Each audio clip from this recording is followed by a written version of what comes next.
Mr. Speaker, first of all, let me thank the Lord for continuing to get his blessings, and not only for myself, but for all of St. Lucia.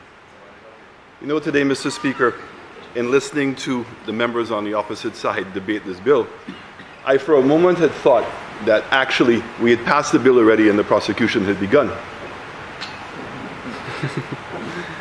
And so that was very, very interesting. Some of the things that were said that were in addition to the bill itself. So I want to say that the opposition stands on record from the pronouncement of the bill and it coming out that we support the bill. I think that the member from Choiseul put it very, very well. The spirit and the intention of what this bill is supposed to do, we are very, very much in favor and support this bill. And we're on record. So I don't know where the Prime Minister, member from Castries East, and some of the other members would have ever gotten the idea that the opposition was vehemently opposed to the bill or opposed to it in any particular way. Certainly we have some concerns, and I think there are legitimate concerns, Mr. Speaker, and I hope that I can address those in my presentation today. But in addition to the bill, Mr. Speaker, there were certain comments that were made that are very, very important. That this bill is not just targeted to politicians, but this bill is targeted to all public officers. So I want to say that my comments that I'm going to make today are more in protection of those public officers than they are to deal with the politicians. I think, sadly for us as politicians, we've all developed thick skin and understood the nature of the competition that we're in, and the freedom and the ease in which we, on both sides, make allegations against each other. And sadly, I heard several of the members on the opposite side trying to make the suggestion that not all politicians are the same. But the reality is that we have been branded all the same. And even in the recognition of that, I could not help but notice, Mr. Speaker, that several comments were continuing and perpetuating those impressions. Because even as the prosecution stood on the other side, maybe not official prosecution, but certainly a prosecution nonetheless, we were making those allegations freely, speculating on what people were doing or what people were thinking, and again avoiding what the facts actually say. I also recollect very clearly the numbers of times that the Prime Minister in opposition made a promise of zero tolerance to crime and corruption.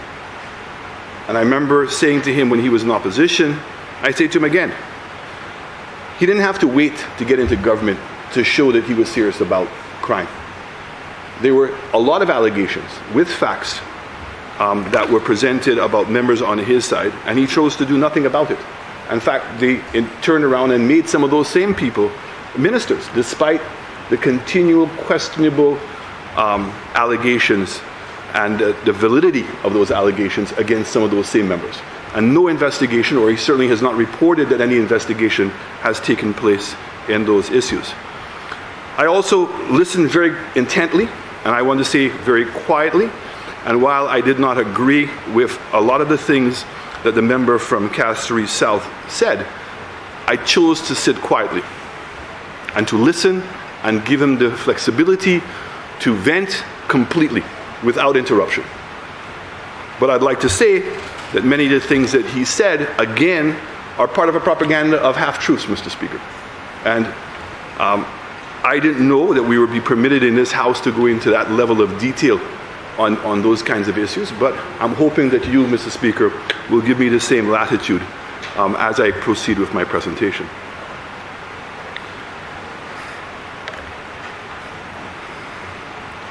One of the things I want to dispel right off the bat, because several members on the opposite side, Mr. Speaker, have alluded to it, and that is the Corruptions Act. Is it here, brother?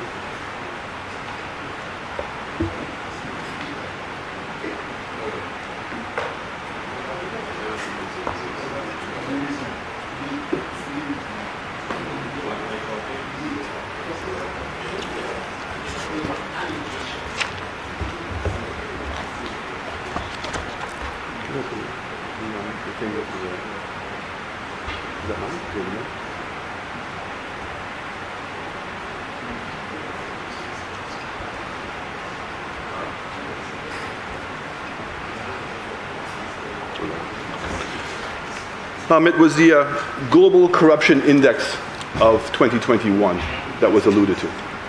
So I took the opportunity, and I'm certainly happy to make this a document of the House, although it was referenced several times in today's presentations. And when you look at the document in 2021, it shows that St. Lucia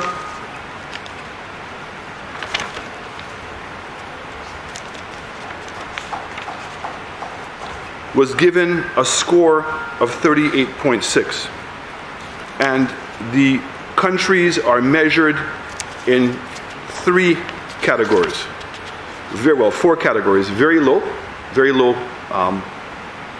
corruption, appearance of corruption. And there's 43 indexes that they use to measure it. Low, and then there is medium, and then after medium, I believe there is high. And the fact is, Mr. Speaker, St. Lucia ranks low. That's in 2021. And as I said to you, Mr. Speaker, it has a score of 38.06. The only Caribbean country of the OECS that is ahead of us, and within CARICOM, is Dominica, that had a score of 35.35. I took the opportunity also, Mr. Speaker, of researching back to 2016 and also going back to 2011, and I was in the process of going back even further. In fact, in 2011, Mr. Speaker, our score was 70. Now, the closer you get to 100 is the more corrupt people believe that you are. And so the fact is that St. Lucia has continuously made significant strides. And that's where we do ourselves this injustice. The reality is when we came here and we're strengthening our banking bills, when we're strengthening all of the other bills that we're working on, in fact, what we're doing is we are... Member, you're rising on a point of... On a point of order, Mr. Speaker. What is the point of order? That the member for Miku South indicated that he is in possession of the document to which he refers. I am seeking the Chamber's leave for him to make it a document of the House. Please. I'm sure he'll gladly do that. I said I have it in my hand, and I said I would make it a document of the House. So, Mr. Speaker, the reality is that St. Lucia has made significant improvements, but other countries have also made significant improvements. So, in not reporting the rating that we got, but in reporting our ranking, in that it would appear that we have actually dropped in ranking, which means that countries have actually improved much better than we have. But the reality is, St. Lucia continues to improve.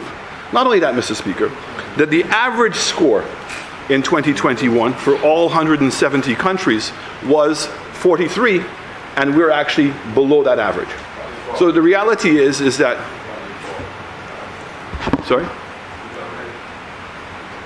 So the reality is that this statement that the Prime Minister made, that this bill in particular was in response to the significant decline in the perception of corruption in St. Lucia, right, is not true. I mean, I think you did say that. And it's legitimate that we are improving, strengthening our position as it comes to corruption. So I don't want to confuse the two issues. But to try to score political points in the absence of the real information and the valid, excuse me, that's the same source that everybody else quoted. Correct. Transparency and transparency. That's what this is. This is what exactly it is. Okay? The 4th edition of the Global Corruption Index covers 196 countries and provides a comprehensive overview of the state of corruption in the world based on 43 variables. Right? And this goes all the way back up until, I think it was 2000 and something, when they had it. So the reality is that this is the same report that we all have. And exactly the member from Soufriere indicated that we were ranked 56. We are ranked 56. But what I'm saying is the rating that we have has continuously improved. Now, some countries have improved some... Excuse me? Of 96 countries, we're ranked 56. Okay? And our rating is low. And more importantly, is over the last 20 years, the rating of St. Lucia, which is the 43 measurements that they're using, is we've continuously gotten stronger. So the fact is that to make an allegation or a statement that St. Lucia has become a more corrupt place is not correct. It's not correct. Excuse me? She was right when she said there was a decline. In our ranking. But I'm saying to you, you cannot just look at that one thing. The reality, okay, so the member from Labrie is indicating that I never said she was wrong. I said that we're saying half-truths. If you're going to give the whole story. So St. Lucia's ranking has declined slightly, but the reality is the rates that we're getting for it has improved, which suggests that the fact is that St. Lucia has been strengthening significantly over the years. So if in 2011 you had a rate of 70 and now you have a rate of 38, that's significant improvement.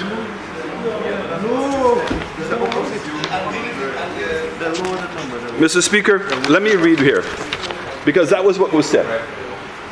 It says the interactive results table allows you to easily disseminate by region rank score, where 0 corresponds to the lowest risk of 100 to the highest. So the lower the number, okay, the lower the number, the less a perception of corruption there is. The higher the number, it is. But that's what it says right here. And the risk level providing you wish to enhance experience in discovering the GCI. So, Mr. Speaker, I wanted to put that to rest right off the bat. But that does not take away, Mr. Speaker, from the necessity of continuing to strengthen the global perception of corruption in our country. And the reality to be applauded. And it's showing that St. Lucia is continuously making progress in that level. And we are to be applauded. And this is the next step in what we're doing. And I'm hoping that that's also going to improve our ranking.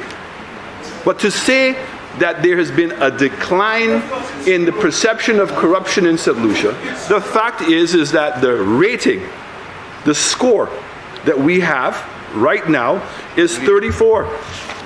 Okay? And in 2011, the score was 70. So we've continued to improve.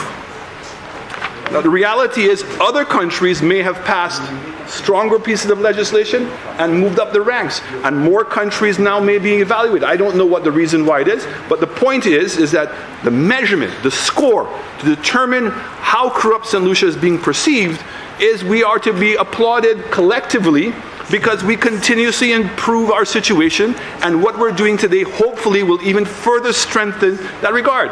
But to say that the purpose of this bill is because in the last 5 years there's been this significant decline in the perception of St. Lucia is wrong.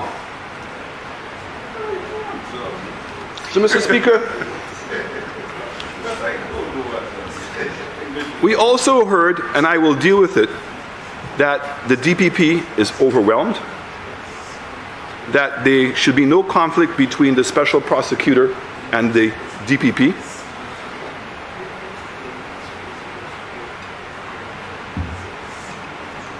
And very revealingly, the Prime Minister, the member from Castries East, indicated to us that there were several other pieces of legislation that were used as reference points. If I'm not mistaken, he's mentioned used as reference points. So, Mr. Speaker, he made reference to Jamaica, and he also made reference to Australia. So I took the opportunity of getting the Jamaica bill. And what's interesting about the Jamaica bill, Mr. Speaker, is not so much what our bill says, but it's what our bill doesn't say. And the member from Choiseul brought up a very important point, Mr. Speaker, in that we have, by Constitution, established a position called the Director of Public Prosecutions. And that Director of Public Prosecutions, and I'm not a lawyer, Mr. Speaker, but I am advised, gives the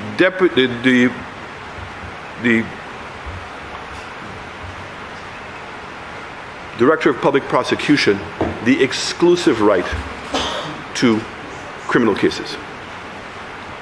And the question is, why? And the reason why, Mr. Speaker, is because of the independence of that Deputy Public Prosecutor. And that independence comes in how they are appointed, and very importantly, how they are fired. So in the case of the Deputy Public Prosecutor, you have the Constitution there? My Constitution.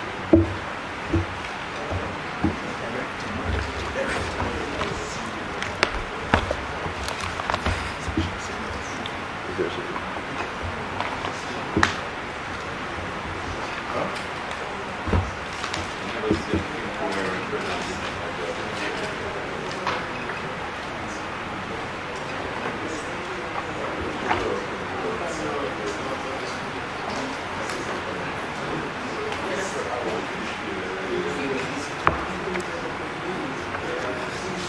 So, Mr.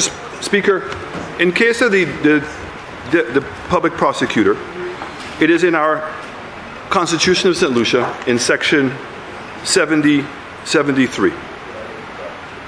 There shall be a director of public prosecutions whose office shall be a public office. The director of public prosecution shall have power in any case in which he considers it desirable to do so, to institute and undertake criminal proceedings against any person before any court of law other than a court-martial in respect of any offense alleged to have been committed by that person, to take over and continue any such criminal proceedings that have been instituted or undertaken by any other person or authority. So if another authority has undertaken a criminal case or any such case, the DPP can intervene and take over the case themselves, even though they may not have started the case. To discontinue at any stage before judgment is delivered any such criminal proceedings instituted or undertaken by himself or any other person or authority. So, Mr. Speaker, when we go to the actual bill,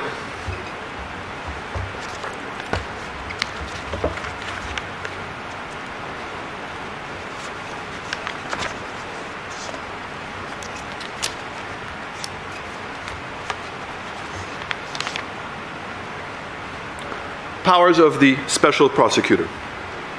Subject to the powers of the Director of Public Prosecutions under section 73, which is what I just read, the special prosecutor may perform any function in relation to the institution, carrying on and withdrawal of prosecution for an offense against the laws of St. Lucia, and may prosecute a matter in his or her own name.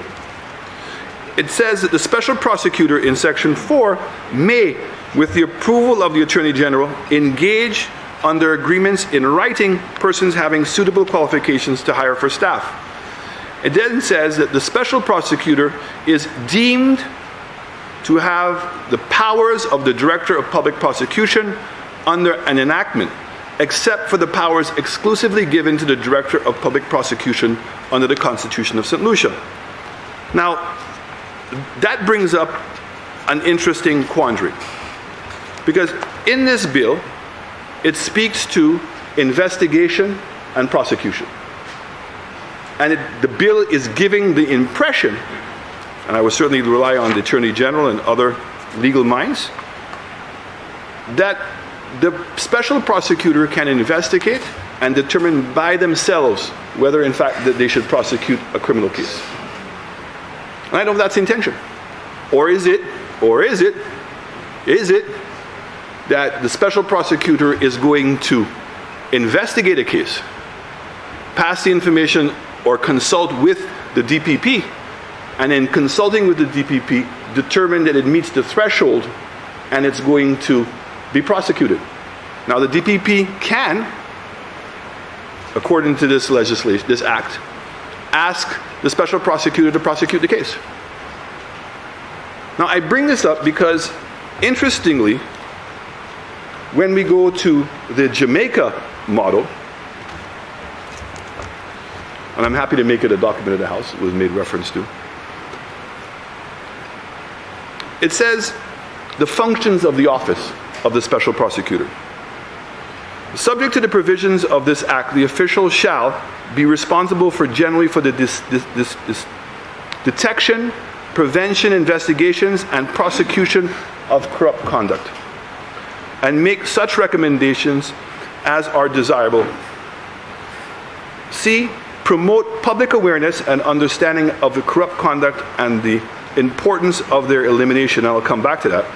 Provide advice or assistance to or both the security forces, any public body, or any body or person on ways in which corruption conduct may be eliminated, and changes in practices, procedures compatible with the effective performance of the institution. Now, Mr. Speaker, what is interesting is that in the Jamaica model, they've created a public agency that has a special prosecutor at its head and 3 departments. A deputy administrator, a deputy investigator, and a deputy prosecutor. And it goes to the length, and I will read it, Mr. Speaker, to make sure that those powers are separated. So it clearly states that the persons that are conducting the investigation will not be under the auspices of the people who are actually prosecuting. And even with all of those measures that have been made, Mr. Speaker, it still goes on and makes provision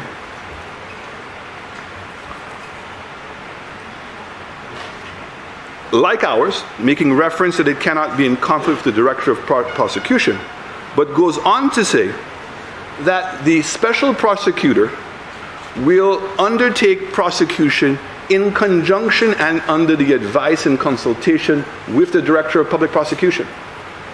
Now, I bring this up because, again, repeated several times, Mr. Speaker, during the day, members on the opposite side, rightfully so, spoke of the independence of the special prosecutor. And it's the litmus test of that independence that is going to give validity and credibility to what is being promoted. That is the litmus test. That is what that's the standard that we have to make sure. And I said, Mr. Speaker, forget about the politicians, public officers. The public officers' rights need to also be protected. That you cannot have in any way a special prosecutor that is perceived that's not independent and is not being objective. And when you have a situation like ours, and I asked the question, the Jamaica Act and the Act from Australia all have the Governor General. In ours, it's the Attorney General. So you have a judicial justice committee that interviews the prospective candidate in conjunction with the Governor General, with the Attorney General. So if you go, Mr. Speaker,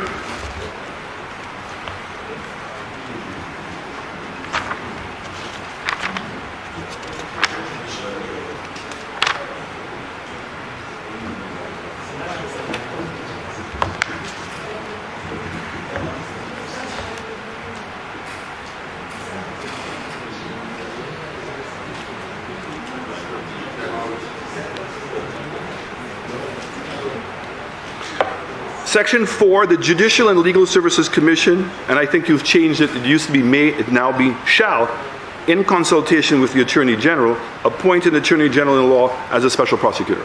So it's interesting that we've changed it from may, meaning that they could have acted independently if they wanted to, and have changed it now to they must consult with the Attorney General. And the question is, in the other acts, it is the Governor General who makes the appointment. And that's what I said. I know. Do you want me to repeat myself again? No, I said to you, in your case here, I'm reading Section 4. The Judicial and Legal Services Commission shall, but it used to be may. Before we came here this morning, the document that we had was me. That we came here and it was changed to shall. Correct, which makes it worse. Right? No, but in the Jamaica case, it's with the Governor General, not with the Attorney General. Yes, but with the Governor General, not with the Attorney General. Mr. Speaker, why do we want to move away from our norm? Member from Mikusov, may I suggest to you that if you respond to everything that's said here, you will not finish your presentation. I think I will take your advice, Mr. Speaker, but I'm certainly going to lean on you to help in that regard. So, Mr. Speaker, so in the case of Jamaica,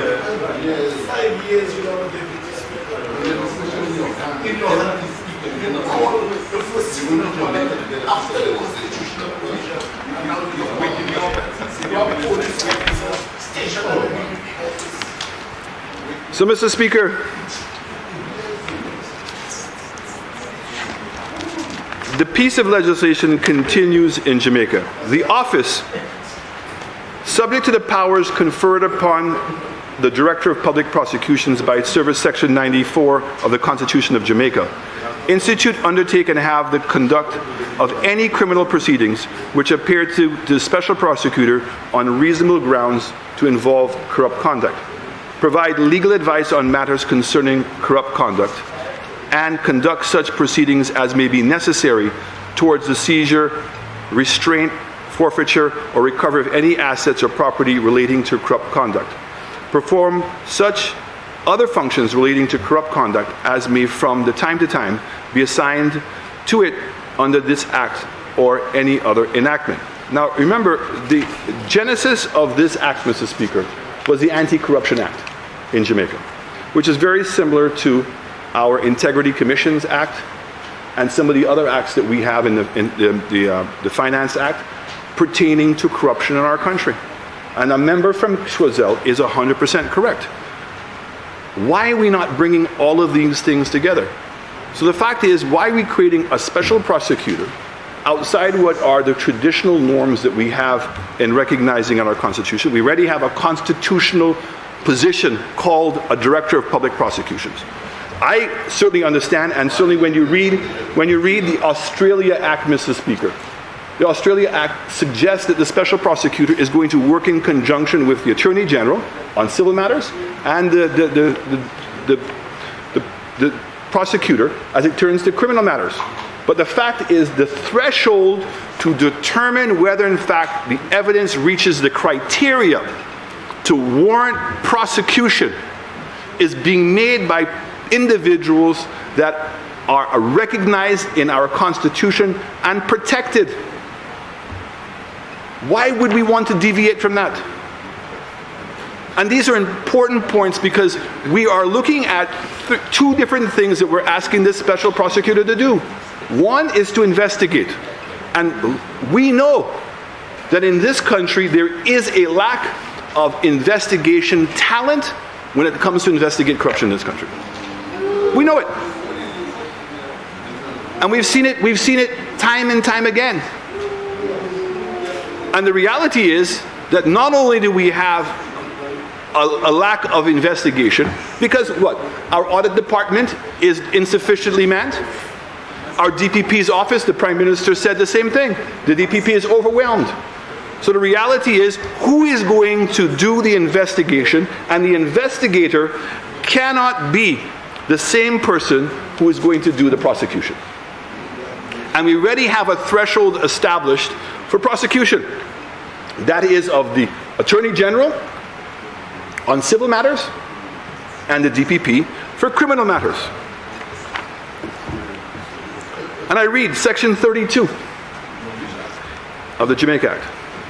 It says the same person shall not investigate and prosecute an offense under this Act.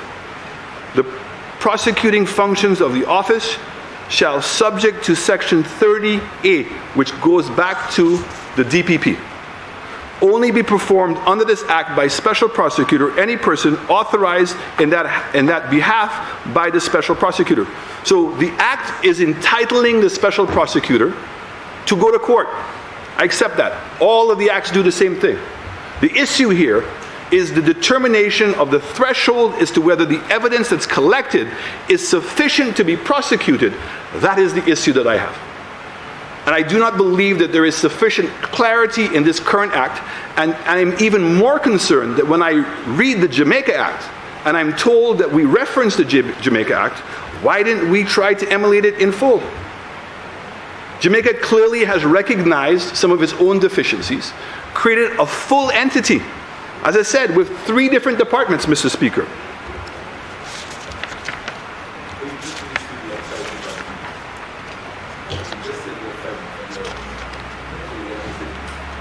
Mr. Speaker, if each House of Parliament by resolution decides, so again we're talking about how does a special prosecutor is fired.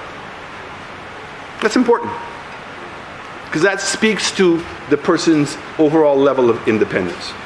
In our Constitution, in order to fire our director, the DPP, a complaint has to be made to the Governor General. The Governor General then does an investigation and creates a tribunal. And that tribunal is formed with the judicial body. And persons are appointed independently. In the case of Jamaica, the Governor General, after consultation with the Prime Minister and the Leader of the Opposition, shall appoint a tribunal consisting of a chairman and not less than 2 other members from among persons who hold or have held office as judge of a court having unlimited jurisdiction in civil and criminal matters in some part of the Commonwealth, or a court having jurisdiction in appeals from any such court. The tribunal shall inquire into the matter, and a report of the facts therefore to the Governor General, and advise the Governor General whether the special prosecutor ought to be removed from office. That's not what we're doing, Mr. Speaker.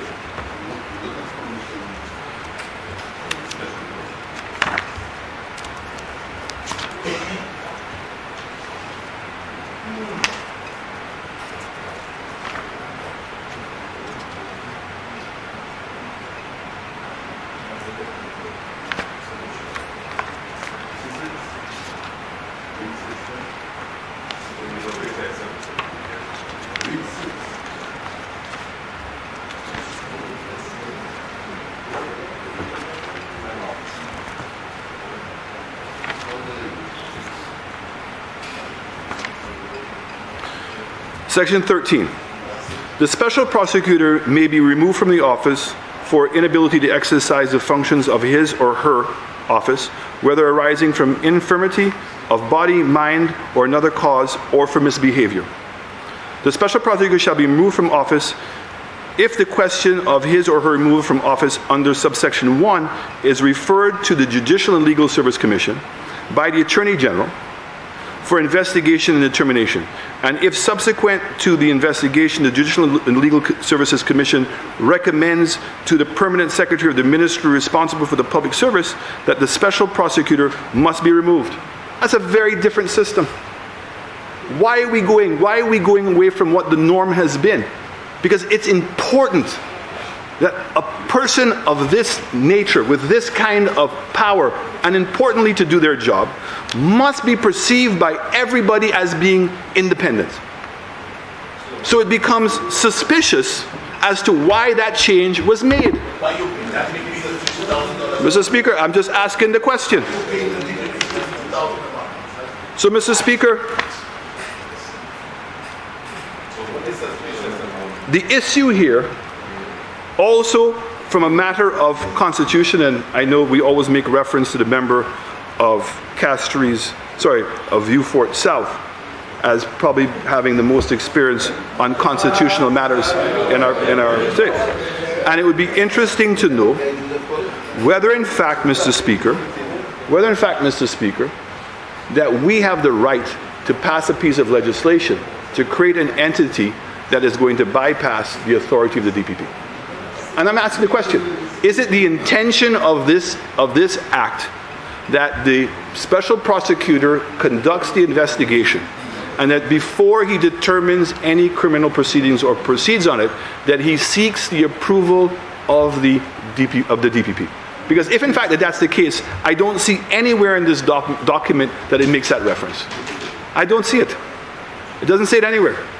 In fact, it goes to say that this special prosecutor has the same authority as a DPP. Why?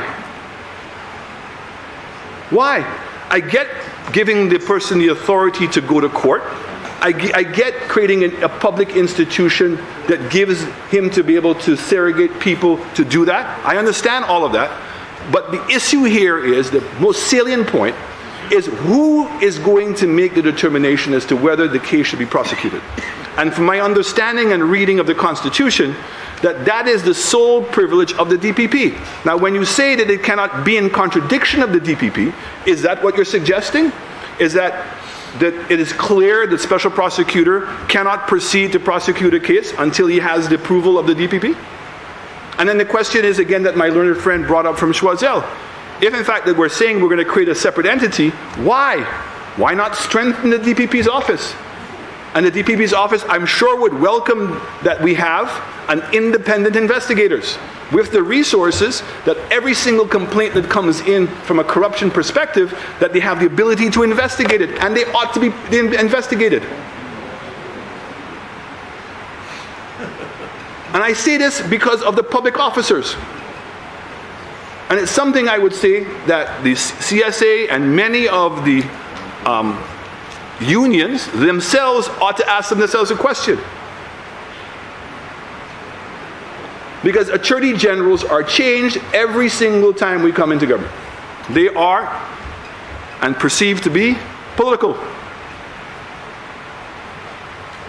And in none of the examples that I'm showing that we're saying that we got the references from, that they're using the attorney general. The attorney general has his rights under the Constitution to prosecute matters and to investigate matters.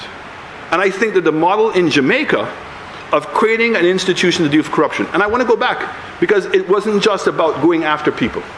It's about doing things to prevent corruption from taking place. And a massive public awareness program, continual training, putting in systems that really put the checks and balances to make sure people know that there is a paper record being established. Because we've said it, corruption is not just at the political level. Corruption is at every level. And we all agree. Excessive corruption or any corruption is in essence a loss to the state and a loss to the people of this country. We all agree on that. Nobody has any exclusivity on that allegation. We're all trying to do the same thing. And the reality is that we've had a very flawed system when it came to corruption.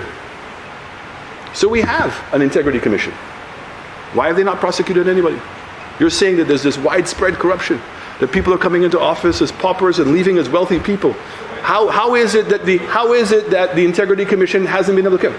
How is it the FIA hasn't charged anybody? How is it under the Financial Act that nobody's been charged? Because those laws are there, Mr. Speaker. Now, my concern is that this is a very well-intended act. But as legislators, I think that we, especially as politicians, have to make sure that there is no semblance of any partisan or lack of independence. And the models are there. The Auditor General, the DPP's office, control of customs to an extent. I know, Mr. Speaker, the member from Castries South gave a description, a scenario, Mr. Speaker, of his own scenario. And Mr. Speaker, when you want to provide only part of the information. So the reality is, and the member from Castries South has heard me say, I'm going to say it again. There's no question in anybody's mind that when it came to the purchase of his Range Rover, that the funds originated with him. That's not the question. The question, Mr. Speaker, is why would the member who was the High Commissioner at the time. And if we go, Mr. Speaker, to the Special Prosecutor's Bill, and we go to the schedule.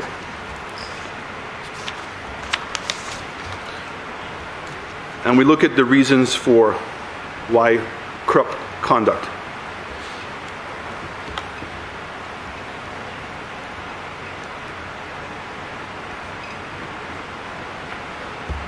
Abusing his or her real or supposed influence to obtain an undue advantage for himself or herself or for another person.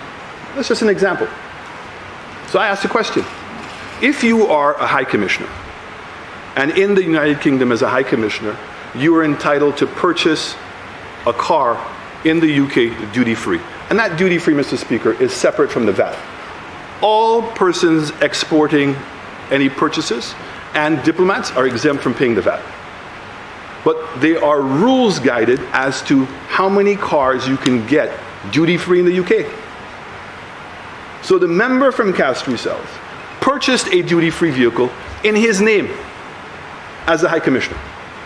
Made the application, the car was registered in his name, the car invoice, commercial invoice was in his name, the application for the duty-free was in his name, and the car was asked for permission to be exported in his name.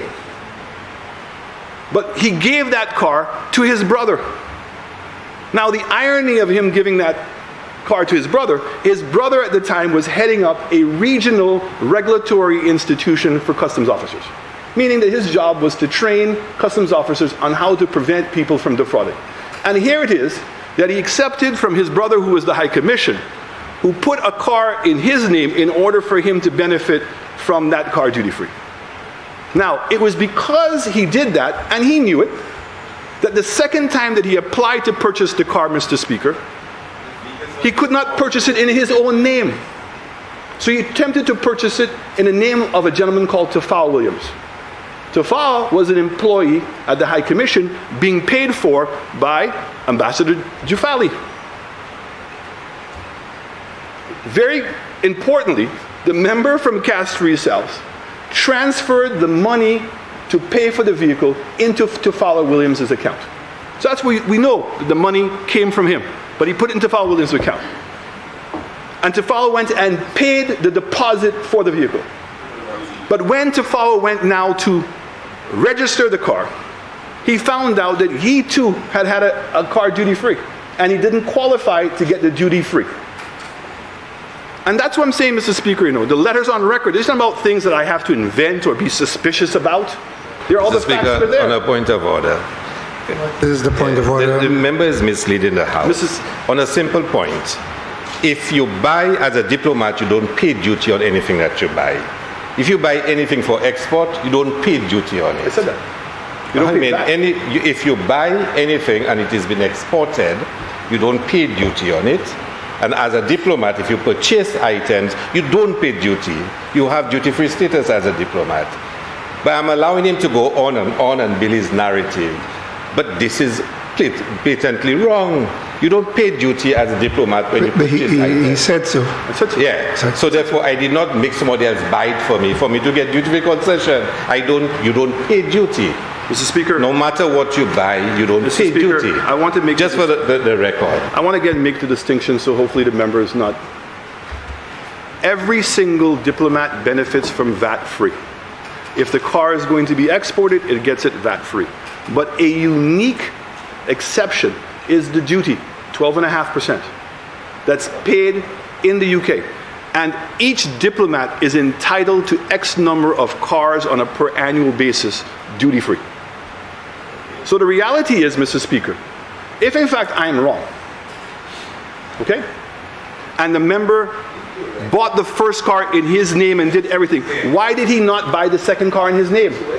Because the fact is, Mr. Speaker, the fact is that he could not buy in his name, and the evidence is, Mr. Speaker, we don't have to guess. There is a letter, Mr. Speaker, from the Ministry of Foreign Affairs in the UK that says, further to our conversation today, we now understand that the car does not belong to Tafal Williams, but in fact, the car is a fleet vehicle of the St. Lucia Embassy. And in order, and that's why I love the British, in order to avoid any confusion when you fill out the form, put in the name of owner of the vehicle, St. Lucia High Commission, and put for address the St. Lucia High Commission address. So here's the issue, Mr. Speaker. Member for Mico South, you have 15 minutes left. Oh, wow, Mr. Speaker. So, Mr. Speaker, so the issue of ownership becomes a critical issue. And, Mr. Speaker, when members now come back to St. Lucia as a returning ambassador, because I keep hearing this thing about how Customs is only responsible for the money. But the reality is Customs is responsible for a lot more than that. So the fact, as a returning diplomat to St. Lucia, anybody who's a returning diplomat gets the car in St. Lucia duty-free. So the Ministry of Foreign Affairs writes to confirm to Customs that the individual is a returning ambassador. But it's for Customs to determine who the ownership of the vehicle is, because the ownership of the vehicle matters in this instance, because the benefit he gets on duty-free as a returning ambassador is only entitled to him. It's not transferable. So the question really becomes, Mr. Speaker, and that's why, again, I applaud moving with this bill. Right? Because here it is where we have facts laid out. And we have problems in prosecuting cases, despite nobody being involved. Because you have a letter on record, Mr. Speaker, from the Director of Finance. And the Director of Finance wrote the most pertinent question to Customs. It said, evidence has been provided to show that the car is registered in the name of the High Commission. And after being registered in the High Commission, it came into St. Lucia and it was declared to be the car belonging to the ambassador, the High Commissioner. So can you determine who is the owner? Now, when there's evidence, and this is where it gets interesting, Mr. Speaker. So if there's evidence to suggest that the car was registered in the name of the High Commission, the car was registered in the name of the High Commission. An affidavit from the Jaguar dealership said that when we sold the car, we sold it under the presumption that the car belonged to the High Commission. Yes. There's also an affidavit from the British government to say that when they gave the incentives, that it was on the basis the car belonged to the High Commission. So the reality is, what Customs has been asking the member to do is not only to provide a commercial invoice in his name, which he cannot provide, and he's admitted that here again today. He cannot, because the commercial invoice is in the name of the High Commission. So the question becomes, and this is very important as we're doing this bill, who gave him permission to put the name of the car in the High Commission's name? Who? And the reality is, if we go to our Financial Act, Mr. Speaker, our Financial Act is very clear. Any asset that is going to be transferred or disposed of in government that's more than $10,000 EC has to go to auction. So the question is, Mr. Speaker, that is what is being resolved. Now, the member also made other references to further investigations. I have said nothing in this House, but the truth is, Mr. Speaker, substantiated by the Audit Department, that there was a joint account opened in the UK between the High Commissioner and the Ambassador Jufaldi. Mr. Speaker, no, at this point, you step in out of line, Mr. Speaker. What is the point? He's misleading us. I have never had a joint account with anybody in my life. Not my ex-wife, not my children, nobody. And I will refer that to the Privileges Committee. He will have to present evidence in his house. And I will tell you, Mr. Speaker, the mercy I showed on Chico, you won't get it. But you already told me that. I have never had a joint account with anybody member for in my life. So, Mr. Speaker, Mr. Speaker, I want to serve notice. I will refer this to the Privileges Committee. Member for Mico South, the member for Castries South has said he has never had a joint account with anyone, let alone another ambassador. So, Mr. Do you stand by your statement, or are you going to withdraw it? No, I stand by the statement, Mr. Speaker, because the statement is substantiated in an audit by the Audit Department. So it's not That's fine, member of Mico South. The records will reflect that you have stated you will stand by your statement. And the fact is that monies were put into that account and were transferred into personal accounts. So the question is that the reality, Mr. Speaker, okay, is that if you want to open up a Pandora's box in terms of evidence. allegations and who say and Again, what say, Mr. Speaker, on a point of can the honourable member provide evidence of what he is saying? Because he's getting a little, after the beating he got, he's trying to be nasty. If you are accusing, can you provide evidence, making a document of the House, that there was a joint account and that monies were transferred to personal accounts alleging that I might have been involved? Can you make it a document of the House? Mr. Speaker, the Minister of Finance can do that by simply writing the article. But, Mr. Speaker, Member from Mico South. I'm happy, Mr. Speaker, I'm happy by tomorrow to send you the document. That's not a problem. Okay? I'm happy to send you the documents of the account numbers, the signatures on the account numbers, and everything else. So, Mr. Speaker, and I want to make it again because, you know, members on the opposite side have this thing where they want to speak for me and tell me how I am feeling. I want to let you all know, I'm not flustered. There's nothing that you all have done. I can't say in the future. I don't know what to expect in the future. Okay? This is all part of politics. At the end of the day, things that I did, I can justify because I'm an evidence-based decision maker. Okay? And the reality is I am not scared of any special prosecutor or any investigation. And that's why I took the politicians off the table, Mr. Speaker. My arguments are dealing with the public officers of this country, and I hope that they're listening. The fact is that if there's going to be investigations into them, they have to be assured that those investigations are not politically motivated. We already have a lot of allegations on both sides, Mr. Speaker, that when governments come in, that we move people and we do these things and there's victimization on both sides. That those allegations exist. And I'm saying to the public servants, watch yourselves. And the reality is, why are we deviating from where we're going? Now, Mr. Speaker, when we're going to talk about corruption in government, there is clear evidence, and that's why I'm saying to you, when there's cases of clear evidence and we've not been able to prosecute, and there's all kinds of difference, I welcome this. I just want to make sure that the special prosecutor is hired in a proper way and that he is held accountable and he's independent. And we have a system that has worked. Why deviate from that? We have a person who is a prosecutor of criminal cases. Why not strengthen his hand or her hand? Why not have a special investigation department? If in fact you want to go the whole hog, Jamaica's giving you the model. You said you made reference to Jamaica. Follow it. Put a full-fledged department in place that separates investigation from prosecution. And that there's accountability to everyone. This is too important of an issue. The member from Castries was talking about the Crown Proceedings Act, about extension of time. I have no idea what he was making reference to.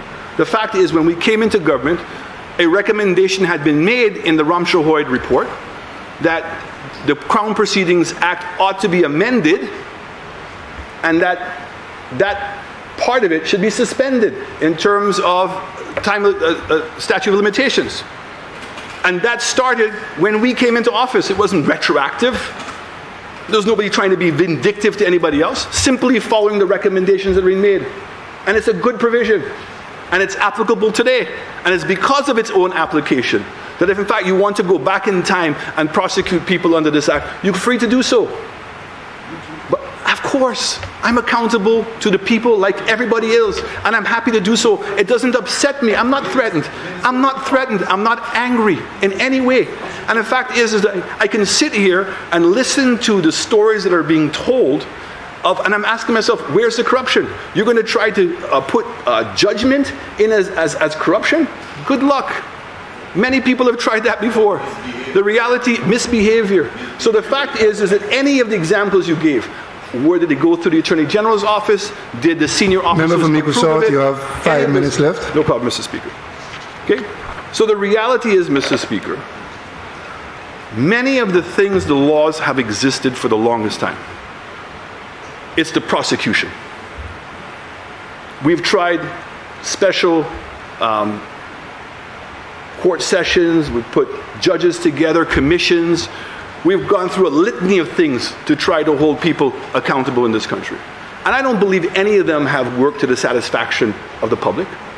But also, the public's demeanor has been affected because we embellish.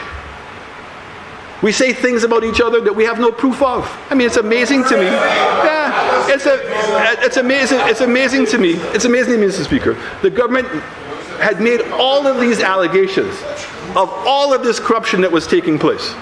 1 year in office. 1 year in office, you can't show one thing.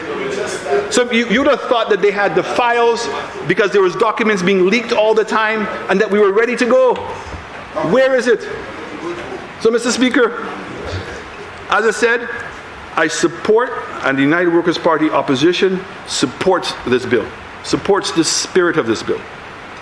But upon investigation and understanding now the genesis of the bill, and also being cautious about the constitutionality of having an entity that's being said has the equivalent powers as a DPP, which is a constitutional position, are we opening ourselves up? Can somebody challenge that? I don't want anybody to challenge anything. I want us to know that we have a special prosecutor that we all have the faith in. And the faith comes down to a simple point: the determination and the assessment of the evidence and whether in fact that should be prosecuted or not prosecuted. Very important that we have to be able to determine. So, Mr. Speaker, in closing, there are important steps that we make in the development of our country. And this is a very important one. And that's why the opposition will not stand in the way of anything that's progressive. But we have to learn from our past as well, as to what has derailed us in the past. And we must make sure we put a system in place that's going to hold people accountable, and that's going to be fair, that is going to be all the things that we said, that's going to be independent. And we can't just say independent. It has to pass the litmus test of independence. And that's why I say to you that we have a system where the DPP makes the determinations on criminal cases. Have a special prosecutor. In the case of Australia, the case of Jamaica, it says the special prosecutor works in conjunction with the Attorney General's office and in conjunction with the DPP's office. There's no such provisions being made in this act. Let us tighten it up to make sure that there's a lucidity, that there's clarity, that we know what the powers of this person is going to be. I would say to the Attorney General, there are some administrative things. I won't bore the House with them at this point. I'll be happy to share them with you. They're just small little things, and you may accept them or not accept them. It's about 10 or 12 little things. It doesn't change the spirit of what we're talking about.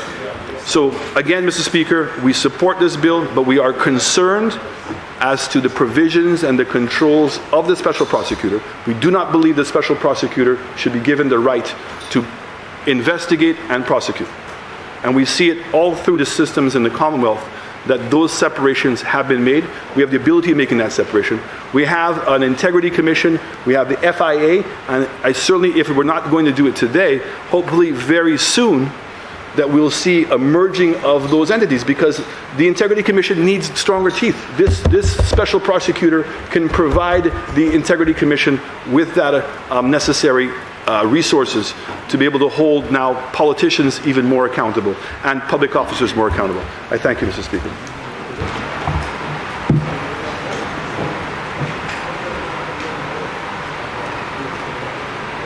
Member for Castries Central.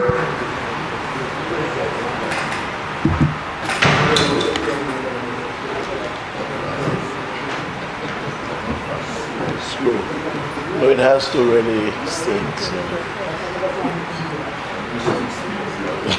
No, not today. Not today.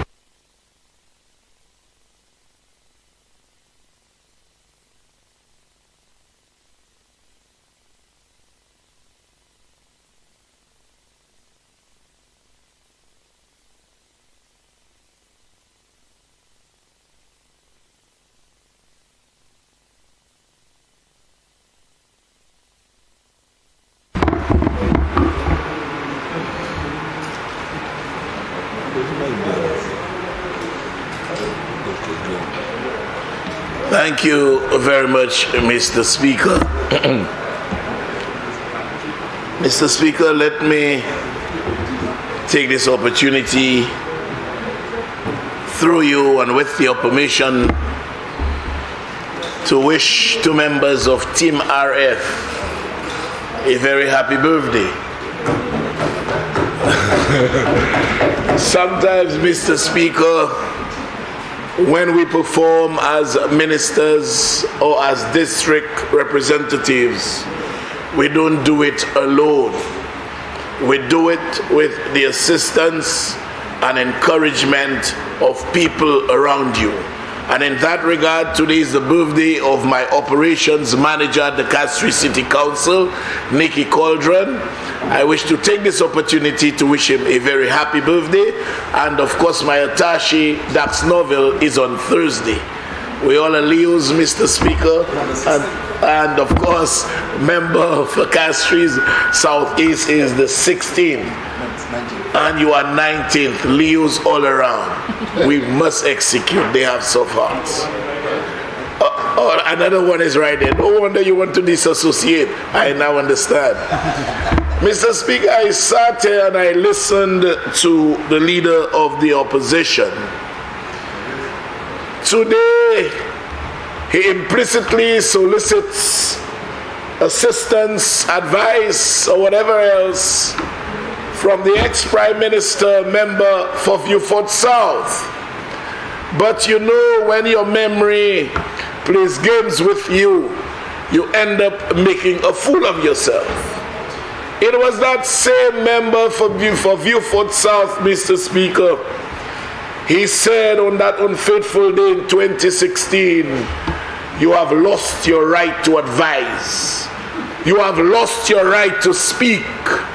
And today, as though in a very conniving way, he seeks counsel from the wise man. I also heard him speak of, Mr. Speaker, allegations upon allegations. We will recall we had the allegation of We Pay, where his in-laws were allegedly involved. He promised an investigation, and to date, we are none the wiser. We had the issuance of the first Pajor letter, seeking some $62 million. He told Andre Paul on Radio 100 that he will investigate. Andre Paul, I was quite surprised when he told the Prime Minister of that day that this is serious. And if the minister is saying somebody forged his signature, there ought to be a criminal investigation. Today, we are none the wiser. Then there was another Pajor letter signed by that same individual, the minister then, Guy Joseph, seeking another 160-something million. And in the letter, was audacious enough to tell the recipient, we will negotiate a commission upon successful securing of those funds.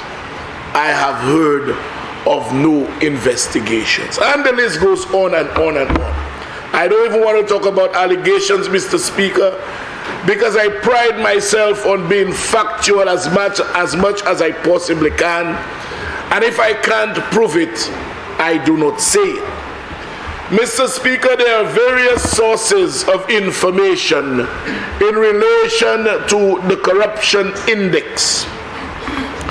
And that is why I ask the member for Mico South and leader of the opposition, the document from which he read, because there is Statistica.com that speaks about corruption indexes. There is Transparency.com that speaks about corruption indexes. And there is also WorldData.com that speaks about corruption indexes. Now, some of us believe that the member for Mico South is foolish. He's not. He's very wise. But a little wisdom that he has, he uses it in a very conniving and deceitful way. Because he knew for a fact that whilst worldinfodata.com checks the index from 0 to 100, and the higher number you have, the more corrupt you are. Statistical and Transparency International, they go the other way. And I will read it for you, Mr. Speaker and members of the House, so one understands. The higher your number is on what he quoted is the least corrupt you are. No, the more corrupt, sorry. Just 1 second. Yes. Let me read it, Mr. Speaker. Right. I'm reading from the very information, Transparency International, St. Lucia Corruption Perception Index between 2012 and 2021.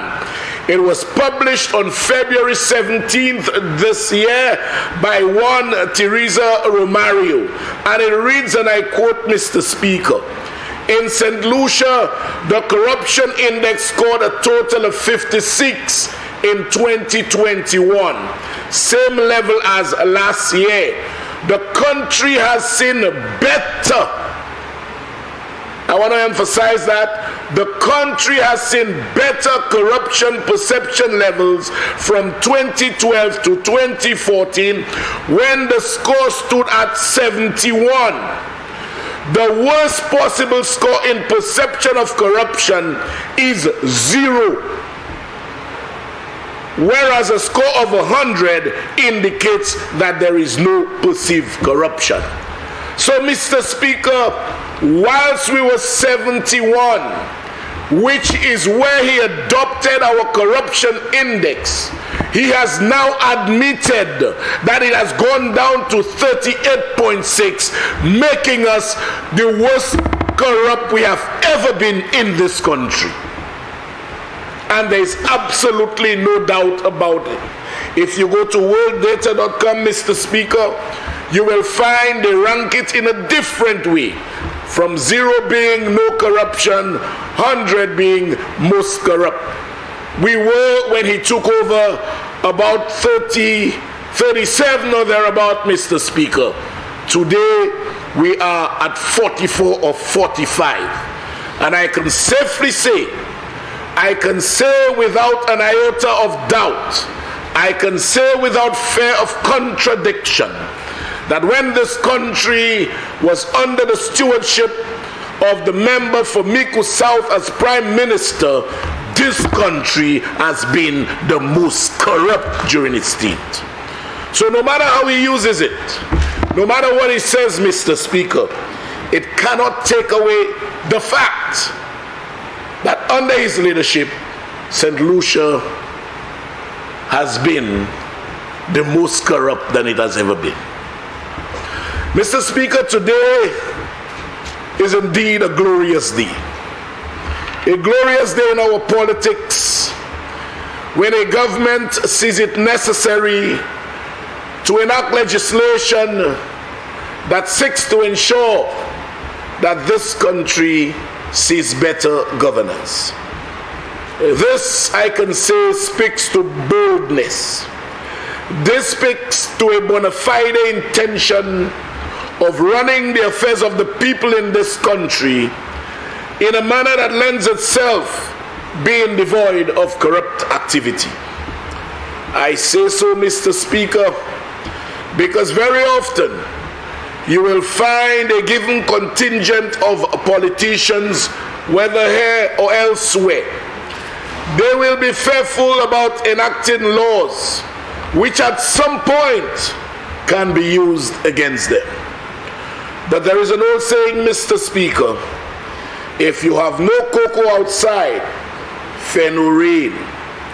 And so, Mr. Speaker, this is a new dispensation, a piece of legislation that is centered around the avoidance of corruption, the deterrence of corruption, the inculcation in the minds of those persons who intend on entering the political circles that their entry into politics should never ever be contemplated, seen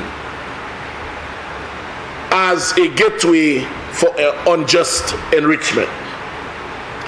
The Special Prosecutor's Bill, Mr. Speaker, will surely bring not necessarily an end, but will minimize, I am sure, the corrupt activity that prevails in this country. But you know what, Mr. Speaker?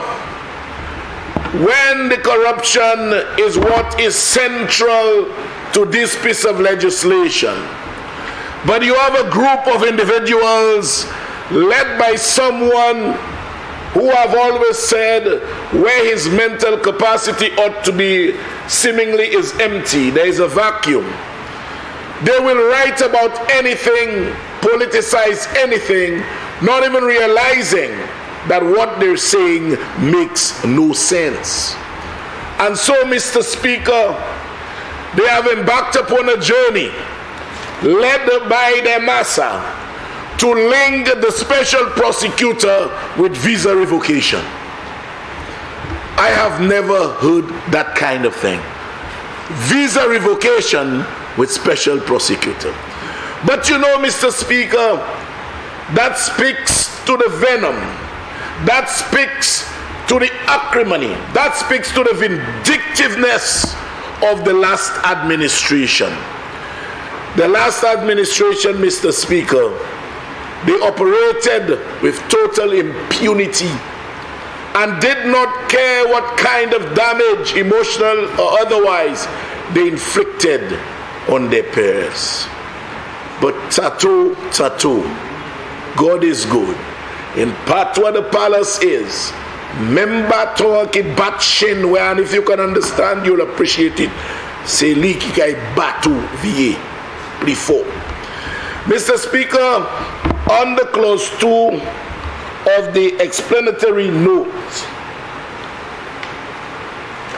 clause 2, the purpose of this bill is to provide for the special prosecutor the investigation and prosecution of corrupt conduct of public officers and public officials. How can you tell me you lead an organization that would take a post from 2014 and in a rather deceitful and dishonest manner manipulate the contents, remove the date, and post it as though it is happening now? How can you tell me with all good conscience, lead a group of individuals when the former Prime Minister spoke under your Prime Ministership, you all would say, take it and say he's referring to the current Prime Minister? Those are the deceitful and dishonest deeds you all engage in.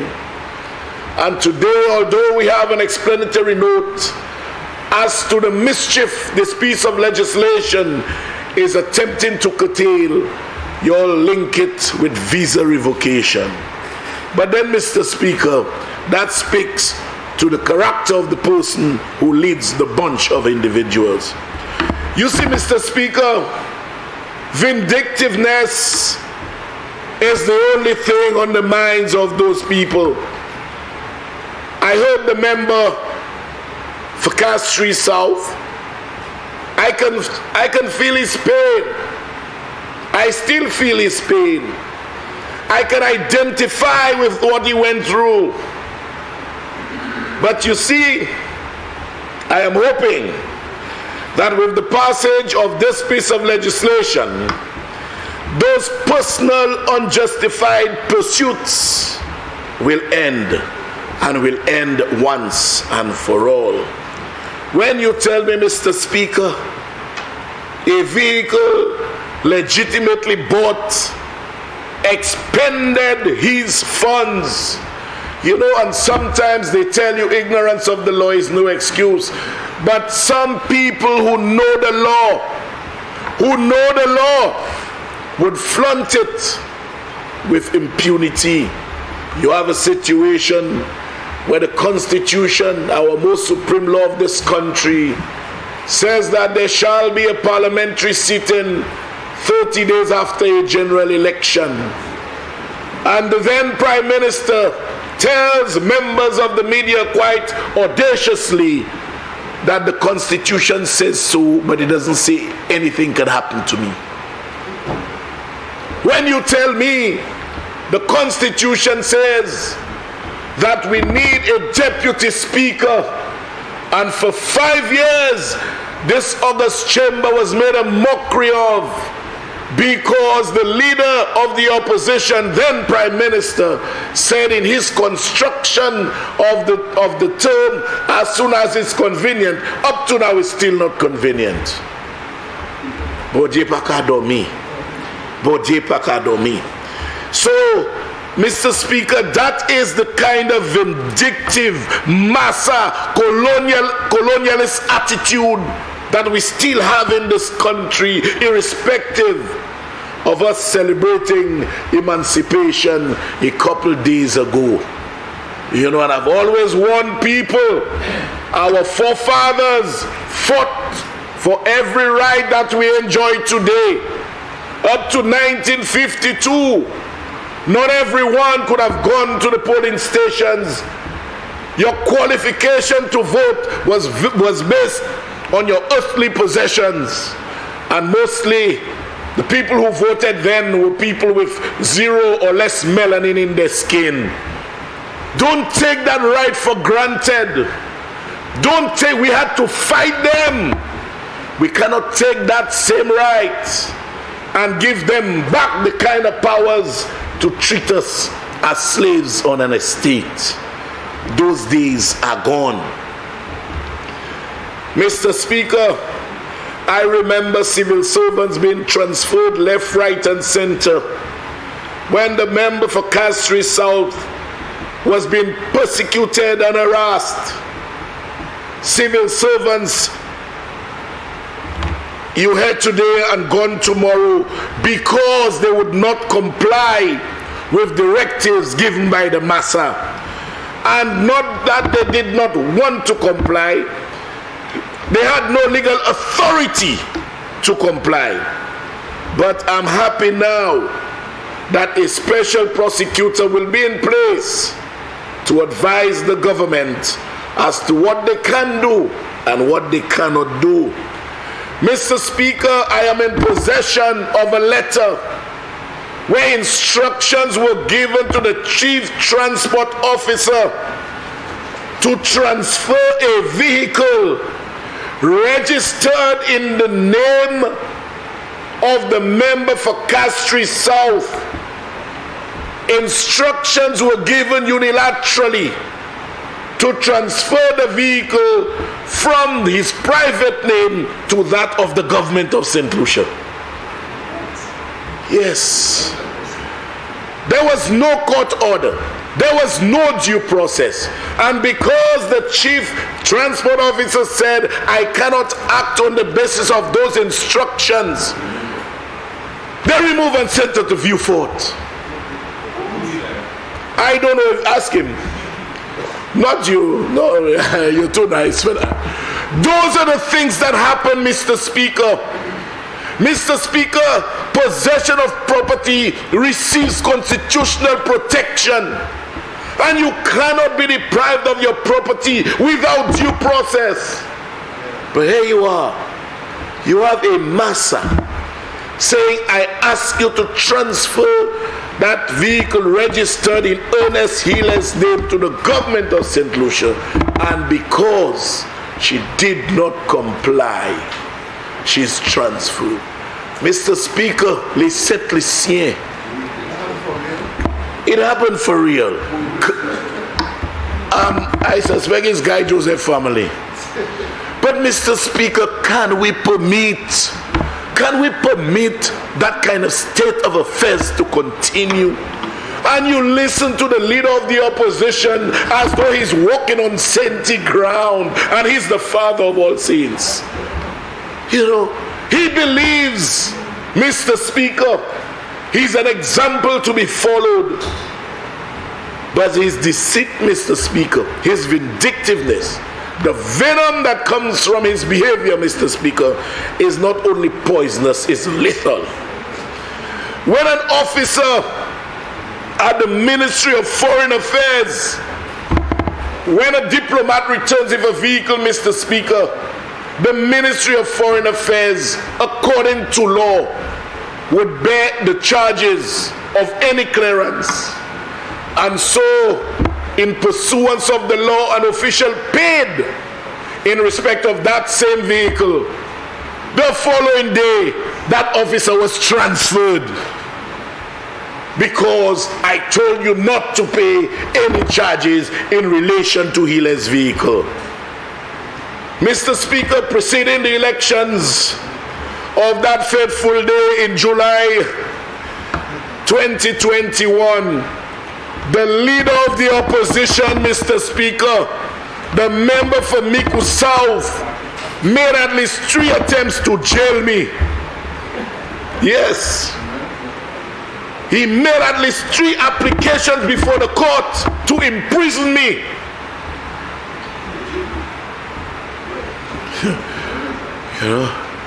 And he was so audacious that during one of the hearings, about 6 or 7 days before the elections, believing he sits on a prime ministerial chair and does not recognize the phenomenon of equality before the law, he says, I'm a prime minister, I have an election to run. In court. In court. In court. I have an election to run, so hurry up. Jail me. And he had the famous one down here and the one from Barbados representing him, the same one that charged $974,000 in legal fees. That's fun of the show, you know. That is what this individual, Mr. Speaker, have put me through. He figured he will attempt to jail me criminally. There is no way. He finds no window. He tries civilly. He tries civilly. Today he speaks independence. His audacity, independence. Mr. Speaker, we have an anomaly in the civil service. I want to state on record that I have no problems with the DPP. He and I have never had problems. In fact, when we were in practice, I taught him a lot and he'll say so. He has told many people so. So I don't have a problem with him. But Mr. Speaker, I have a difficulty with the use of taxpayers' money to do as he pleased when he was Minister of Finance. We have a situation where the DPP was a contractual worker of the government, if you want to call them that, or a consultant, call him whatever you wanted. Once that is done, his or her salary of that contractual person or consultant is not dictated by the wages of the civil servants. Mr. Speaker, the wages of civil servants are graded. We have from grade 1 to 21. Mr. Speaker, you will not believe. For security of 10, I probably would have done the same thing with the DPP. He seeks to find himself on permanent establishment. The DPP is on permanent establishment, but yet this Minister of Finance, then the then Minister of Finance decided to give him a salary of $32,000 a month. That is an anomaly that needs to be cured. It is either he resigns and he's given a contract, or... Mr. Speaker, on a point of order. Yes. I mean, the member would have the opportunity, if he can, to get a letter that was written by the Chief Justice indicating that the DPP cannot be on contract. And that is what created an anomaly. That we had given him a contract. That's not the point. I understand. He was given a contract, and then he had to be now given a permanent place. Remember, that's not a point of order because you're not answering what he said. You're bringing in new information altogether. He never suggested whether or not it was proper to be on contract. His point is that there was an amount paid on contract. Saying, Mr. Speaker, that he cannot be on contract, that we got legal opinion from the Chief Justice. We had him on contract. We received a letter from the Chief Justice indicating that he could not be on contract. But the member of Mikusal, by your own admission, there was a contract. And then thereafter, you were told there ought not to be a contract. So what is the point of order? The point of order is the member from Castries Central is indicating that we should go back and either give him a contract or reduce his salary on. But he's making a rhetorical point that he's making his point based on the salary. I think what he's saying is if you want to keep the salary, he must go back on contract. But I'm saying that's what he's saying. But I'm just explaining the anomaly. You cannot go back on contract. So, well, Mr. Speaker, you know, there are so many patois sayings that fit squarely into his intervention. Makadi say, "Oh, malshie ikadi any day, whatever." You know, he's saying the same thing I indicated. I have no qualms with him being on permanent establishment. I have no difficulty with that. What I have difficulty with, the anomalies created when you have someone on permanent establishment and their salary is 3 times what those of us sitting around the table. How did the Minister of Finance arrive at that? That's all I'm asking. That is the only civil servant on permanent establishment who has no grade and whose salary is so high it's about grade 100. How did you arrive at that? That's all I'm asking. Now, mind you, he speaks of independence and I have to laugh. You know, it is at that very DPP's office, Mr. Speaker, he stationed 3 police officers. He stationed 3 police officers, 2 of whom I traveled together with on a flight to England, going in search of documents to be used against the member for Castries South. I met them on the flight.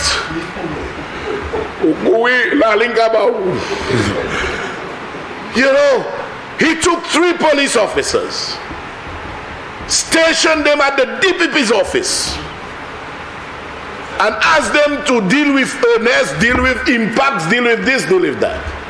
And today, you talk about independence. How on earth can a DPP be independent when he meets the Prime Minister and Commissioner of Police every Monday morning? Not now, not now. Not now, it is not Philip J. Pierre. No. You talk about independence of the judiciary. Exactly. You know, a good DPP. You know, and those are the things when those, you know, the leader, our Prime Minister, the thing saying, he stopped saying it. Flashing mirrors. Flashing mirrors. I hear it for a while. You talk about independence. You take a DPP, put the DPP on permanent establishment. If the person is on permanent establishment, the wages must be in sync with the scale. You put it way outside the scale because they can't be on contract. What's your authority? I don't know. Then station 3 police officers there to basically delve into anything that would bring you political gratification. And then talk about independence, Mr. Speaker. You know, try and jail me. Couple days before the elections, we had a Zoom hearing, Mr. Speaker, for contempt of court. Or the judge asked you not to mention my name and you mentioned my name and want to imprison me. Mr. Speaker, it hurt. It hurt. And I could never forget. Never ever forget. And I'll say it. When I asked Mark Maraj what I'm doing here, he laughed. He. And then I looked and saw Gaff. They teamed against me, Mr. Speaker. And so Gaff just went into, and I'm wondering, what am I doing here? Then Zoom court. Then they're saying to me that you are here basically to be tried for contempt of court. And they were asking for my imprisonment. The judge quite wisely dismissed the matter. But this is what I've gone through, Mr. Speaker. And those things, they remain. You probably can forgive the perpetrators, but deeds like that you can never forget, because you know what? They make you stronger. They make you more resilient. And they tell you in adversity there are opportunities. And just build your character. And ensure, Mr. Speaker, that they never ever find you wanting. Never find you wanting. You know, as Buju Banton says, they tried to bury me alive, but I'm still breathing, Mr. Speaker. I am. Mr. Speaker, when this government, when the Labour Party was elected, it was elected on the basis of promises made. And I'm sure you heard from the Prime Minister, member for Castries East, that they gave undertakings by way of the manifesto. And Mr. Speaker, it is on the basis of exciting the electorate with various undertakings and various pledges, essentially geared at improving the quality of life, Mr. Speaker, that one goes to a polling station without an iota of doubt and says, I know I'm casting my ballot. One of the promises made by this government, Mr. Speaker, was to stop the hemorrhaging of the nation's scarce resources. And further, Mr. Speaker, attempt to bring to justice and to deter those who have illegally done so and those whose intention has manifested in that regard. One of the scourges of this country, sad as it may sound, Mr. Speaker, is corruption.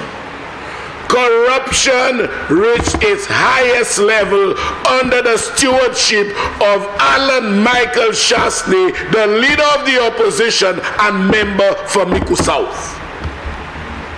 Cette ici, oui ve ni pli corruption. Depuis tant cette ici commence à vivre. Depuis tant cette ici te tima majiste et gros papa. Pli corruption après coup, pendant que Alan Shastney c'était Premier ministre. And I did not make up the numbers, Mr. Speaker, and in a quite surreptitious and deceitful, clouded with dishonesty, he tried telling us that 71 and we are doing well because we're going down, not realizing that the closer, that is why I asked him to make it a document of the House. He has not done it up to now. He has not done it. The closer, based on Transparency International, based on Transparency International, the lower you go is the more corrupt you are. So according to him, when he came in, we were at 71. We were at 71. And we are now at what he said, 38.6. 38.6, trending downward, trending near a zero, which signifies very corrupt. And any one of you, Google, because the worst thing is to listen to a man who says something, does not know what he says, does not understand what he says, and tells you, or has the audacity to say, the truth is what you believe. So I'm saying again, under him, we were the most corrupt. Mr. Speaker, corruption was so glaring. I heard one of the earlier speakers say so.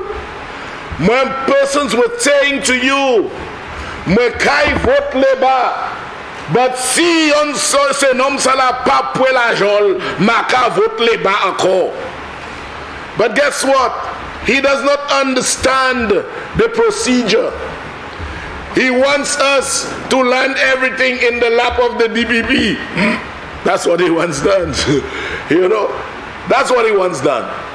He does not know we need legislation to empower us to do what we have to do. And so, Mr. Speaker, the train has bolted. The train has bolted, Mr. Speaker, because corruption was hitting our people in their faces. And so I know from all indications they have warmly embraced and they await it with due excitement, Mr. Speaker, enthusiasm, an attempt to bring those perpetrators of corrupt activity to justice.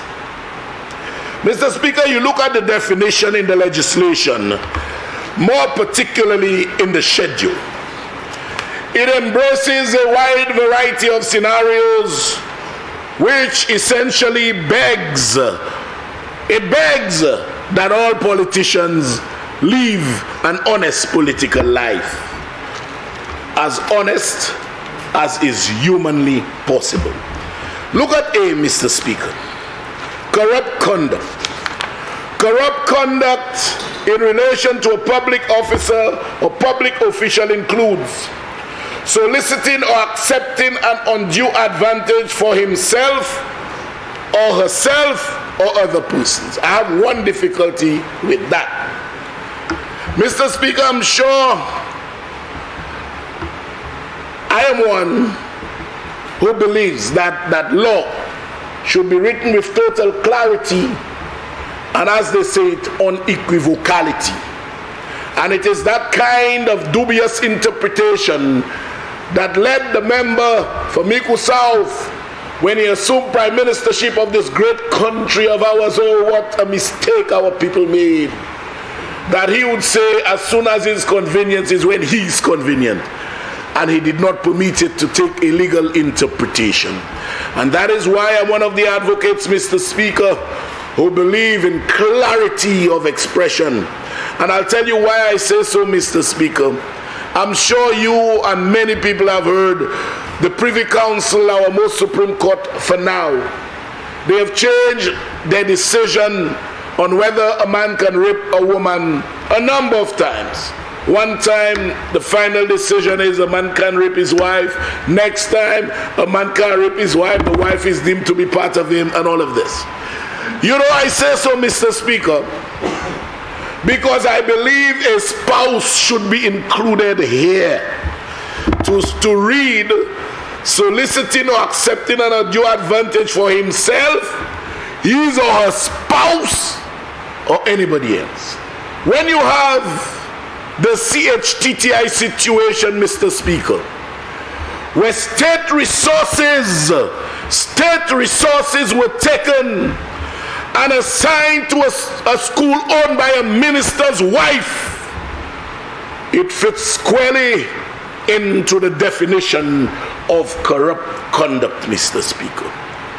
So I would propose for clarity the insertion of himself, herself, or his or her spouse, so we know what exactly we are doing. Or, Mr. Speaker, when the member for Viewfort for Miku South could come in this chamber and tell the nation that he traveled to Texas to meet investors, gave them all incentives under the sun, and guess who is their lawyer? His wife. His wife. If that is not an undue advantage for your spouse, I don't know what is, Mr. Speaker. I don't know what is. Speaker, on a point of order, Member Miku South, yes? is impugning ill repute on my behalf and my wife's behalf. My wife is not here, Mr. Speaker. I agree with you. And the reality is, Mr. Speaker, is my wife had been the lawyer for the... Member of Miku South, I have already stated I agree with you. Member of Castro Central, I think you should withdraw the imputation on the wife. The fact that she is his wife does not automatically mean that she got the position by influence. No, Mr. Speaker, I beg with respect to differ. I am making a point of fact. I am saying to you, it was a fact. No, you've made a point of fact by saying, guess who the lawyer was? Okay. His wife. Okay. If that is not an example of undue influence, that is what you said. Okay, I withdraw that. Thank you. I withdraw that, definitely. But, Mr. Speaker, I maintain and stand by the investors retained his wife as their lawyer. Oh, Mr. Speaker, we know that as Prime Minister, under the leadership of the member for Miku South, as Prime Minister and Minister of Finance, the government would rent 5 offices, not 1 or 2 or 3 or 4, 5 offices from the Prime Minister's father. Mr. Speaker, this goes beyond conflict of interests and enters boldly into the echelons of corrupt conduct, Mr. Speaker. It does. It does. Mr. Speaker, again, the fact is that my father is a landlord, has been a landlord for the longest time. The government has always rented places for him. To suggest that me as the Minister of Finance, they're statutory bodies that don't even fall under the control of the government. Please, Mr. Speaker. Okay? I have no difficulties. Any allegation you want to make against me, no problem. But to impugn members of my family, okay, who have legitimate businesses, are not here to defend themselves, is incorrect, Mr. Speaker. Member for Castro Central, I disagree with the member for Miku South that you cannot impute the suggestion that there were 5 businesses or offices there. But I do agree with him. Again, because of the fact that it's his father, does not mean that the rentals were themselves illegal. Well, I think you should stop at the word conflict of interest. Okay. That would be fine. All right. I do not think you should suggest corruption simply because the landlord was his father. Very well. I will not, Mr. Speaker. I will not. But again, all I've stated are facts. Because you tell me it's not a fact that there was corruption. It's a fact that there were offices rented. It is merely a suggestion of your interpretation that there was corruption. Correct. I didn't say it was. I said, Mr. Speaker, I am of the view that it has left the echelons of conflict of interest. And that's But you cannot just assume, you cannot make an assumption, and because it's an assumption, make it pass. It's like saying, I assume tomorrow is Thursday. That your assumption has to be based on fact. Yeah, but it's and there is no document of fact before you to indicate that there was a corrupt connection between the rental. I think you have great latitude in stating that it is a conflict of interest that ought not to have been entered into. Very well. And leave it there. Very well, Mr. Speaker. I shall be so guided, Mr. Speaker. But, Mr. Speaker, it's only in a place like St. Lucia this can happen. Only in St. Lucia this can happen. A Prime Minister in office, traffic department needs somewhere, and goes to the building of the Prime Minister's father. Now, Mr. Speaker, the thing is, those decisions, in a lot of instances, can end up, not necessarily, but can end up to the benefit of the decision maker. Not in this instance. I'm not saying it is. But you know, Mr. Speaker, there are so many situations where the special prosecutor needs to dive into and investigate. Early on, we heard about the $7.3 million. We heard 7, but it's actually 7.3 million. Paid to vaccines, for vaccines, Mr. Speaker. That's a fact. To a company that had zero experience in pharmaceutical procurement. That is a fact, Mr. Speaker. I don't know if it is conflict of interest because the owner of that company is in business with your brother-in-law. Isn't that conflict of interest, Mr. Speaker? I don't know. I don't know if it is. I don't know. But you see, Mr. Speaker, I was disheartened when the Prime Minister then, the ex-Prime Minister, was asked about the $7.3 million. He went on national TV and radio and said that we are lucky to get part of the money back. I have that clip, I've secured it. And I've secured it for rainy days. I've secured it for rainy days because an ad must be made with that clip.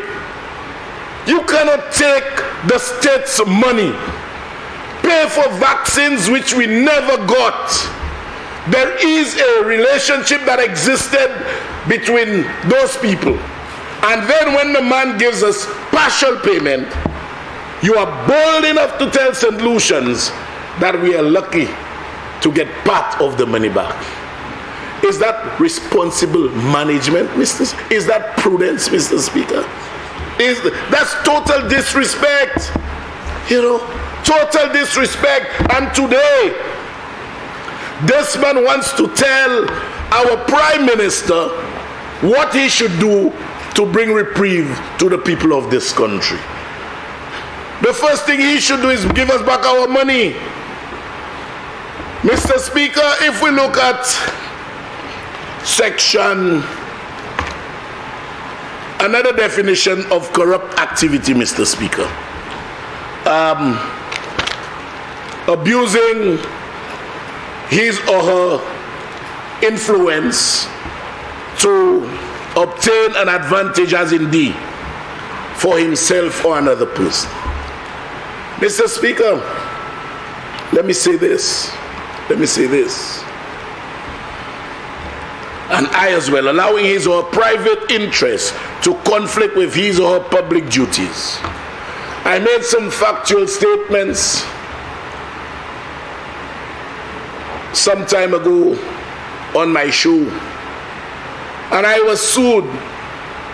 I was sued among the multiplicity of lawsuits he has filed against me. Not because the statements were false, mind you. They are saying is the innuendo. The innuendo. But Mr. Speaker, it is a fact that the leader of the opposition signed the DSH agreement. That is a fact. It is a fact, Mr. Speaker, that a company that owns land next to some of the land that DSH was given, that the leader of the opposition is a shareholder in that company. There is a point of order, Member for Castle Central. There is a provision in this House from members discussing information that is a matter of a court case. No, there is no prohibition in the House. There is. Member for Microsoft, you do not debate with the Speaker. I shall refer you to Standing Order 35-2. And you do not take standing orders in part. You read the whole, and I shall read it for you. Reference shall not be made to any matter on which a judicial decision is pending in such a way as might, in the opinion of the chair, prejudice the interests of the parties thereto. That does not say you cannot discuss a matter before the court. Well, then, Mr. Speaker, the member is impugning again impropriety. And again, the fact of this situation is an acre of land that is owned by 4 different members of my family. So if he's going to tell the story, stop at the half story and tell Member, you are now given an explanation. That's not a point of order. The members made a statement that the DSH land was in close proximity to land owned by your family. You have admitted that. The fact that it's owned by not just 1 or 4, it is family. So there is no point of order. Proceed, Member for Castro. Thank you very much, Mr. Speaker. And so, Mr. Speaker, I made those factual statements, substantiated it with all the documentation, but the member for Miku South said I based on some kind of innuendo, I defamed him. But you know, I've always said I don't say anything I cannot prove. And only in St. Lucia, those things. Member for Castro Central, you have 10 minutes left. Yes, Mr. Speaker, I'll try and round up. Mr. Speaker, quite recently, I was in one part of Poland, had to travel to Sweden, get to another part of Poland, and to catch a flight to London. We left Sweden very late to come over to Warsaw, right. When we got there, Mr. Speaker, our flight had left. With me was my PS and my mayor. We had our cards. We had to find a hotel. Yes, government would refund us. And when we came across a room for $600 US, my PS and my mayor can attest to that. I said, I am not doing that to the government and people of St. Lucia.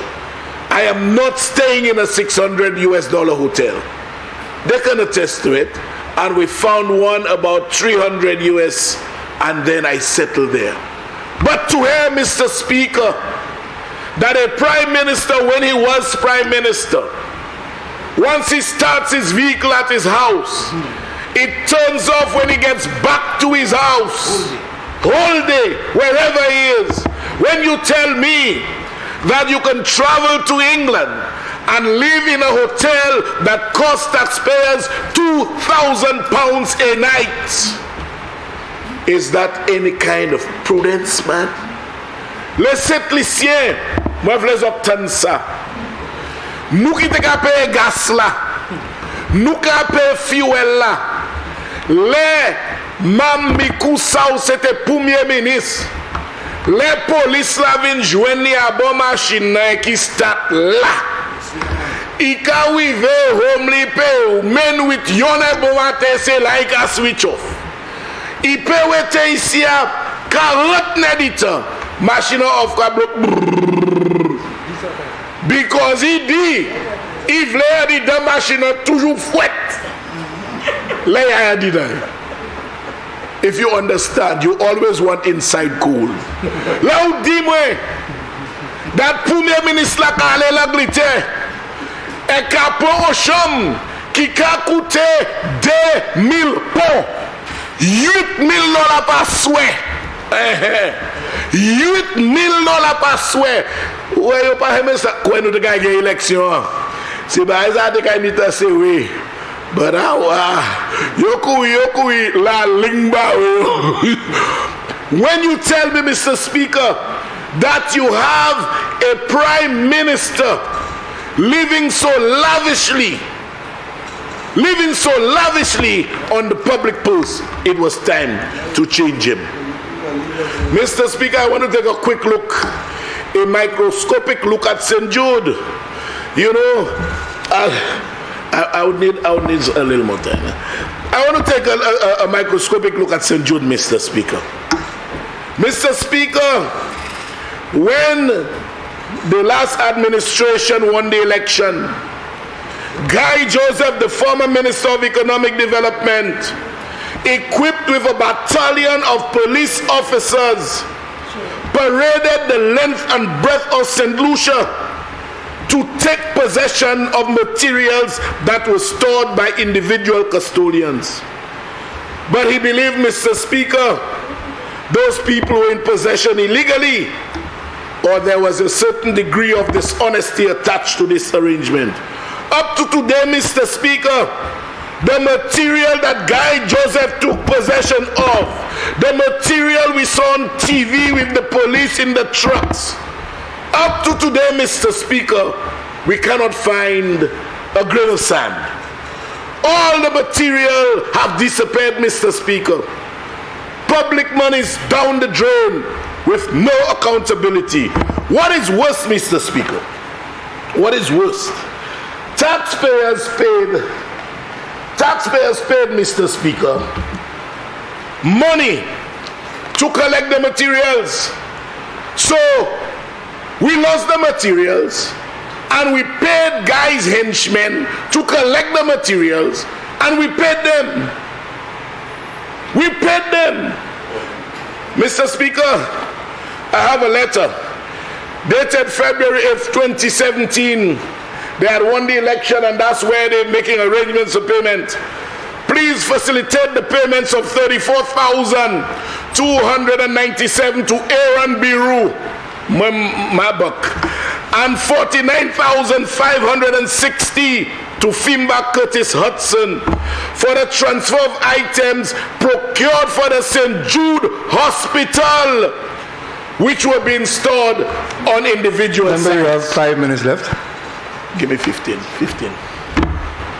Mr. Speaker, I rise to invoke Standing Orders 3210 to permit the Honourable Member an extra 15 minutes. Honourable Members, the question is that Standing Order 3210 be invoked to allow the member for Castries Central an additional 15 minutes in which to complete his presentation. And now for the question, as many as of that opinion say aye. Aye. As many as of a contrary opinion say no. I think the ayes have it. The ayes have it. Leave is granted. Yes, Mr. Speaker. So we lost the material. There was endless brouhaha, police, guns, SSU, trucks. We lost all of that. And then we spent $80-something thousand to guys, henchmen, to collect those same materials. So we lost the materials, we lost the money. That is what was happening, Mr. Speaker. Mr. Speaker, the same St. Jude, the staff of the Ministry of Infrastructure estimated the foundation of St. Jude at $3 million. At $3 million, Mr. Speaker, the people of this country had to foot a bill to Fresh Start for $9 million. And you're telling me there is no need for the special prosecutor?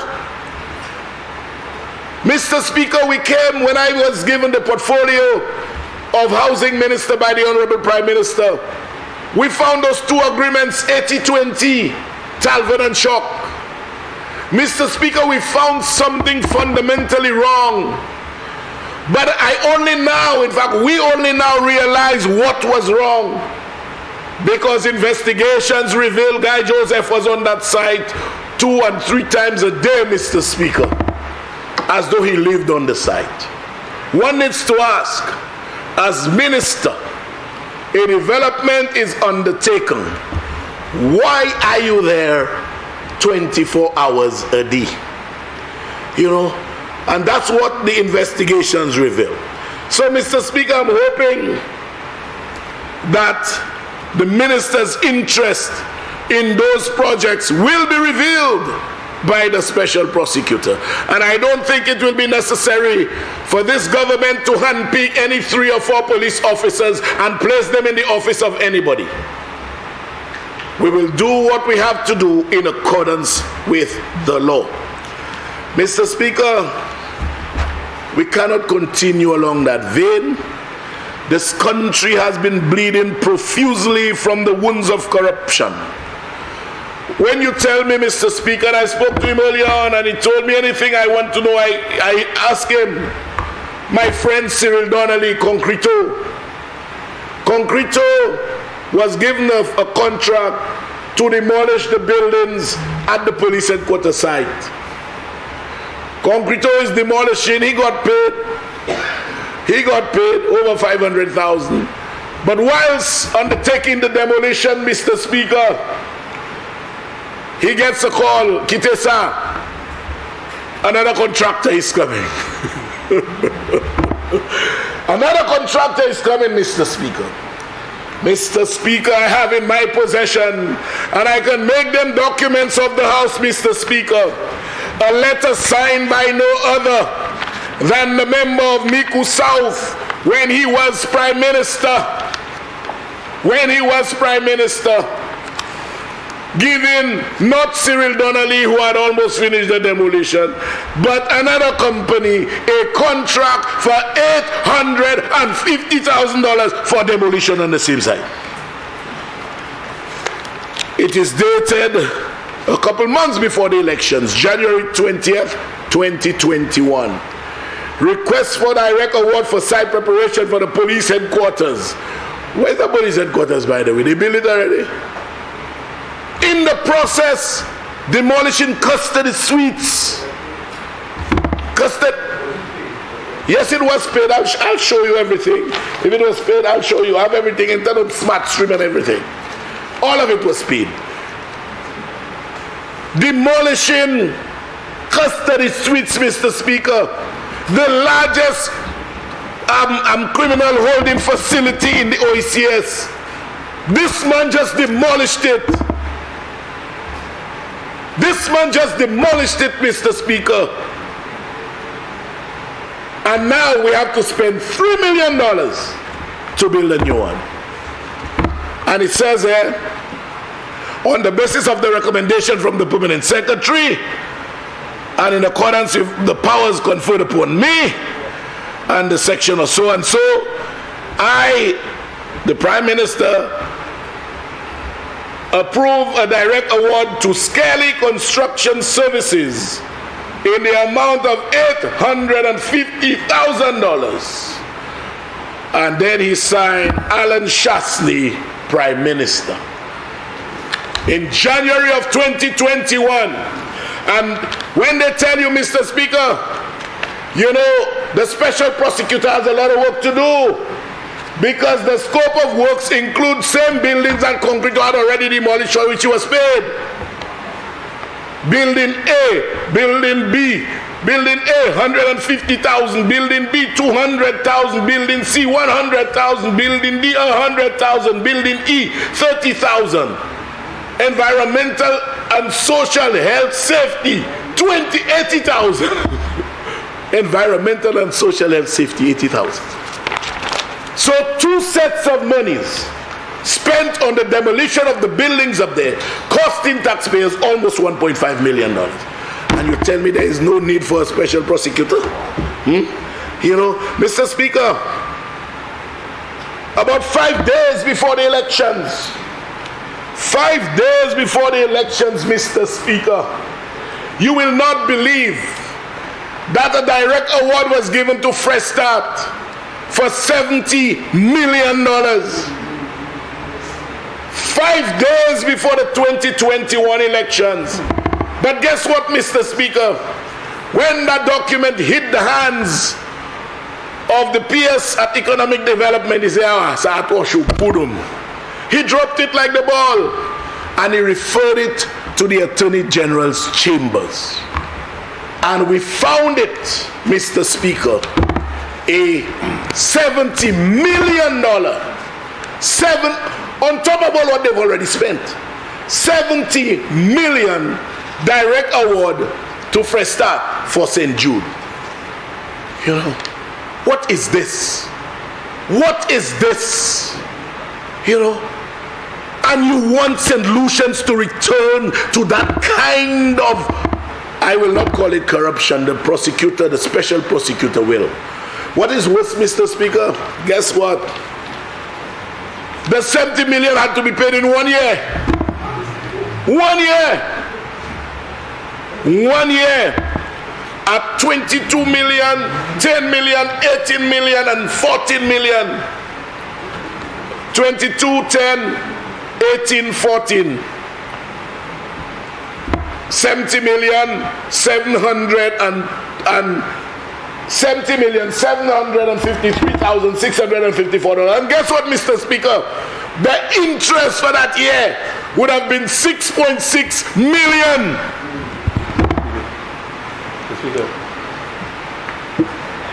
Sorry, I was reading a document. Yes, Member for Suzel. Mr. Speaker, I'd like the member to make that a document of ours. I didn't hear what I you would like said. him to make that a document of ours, please. Oh, sure.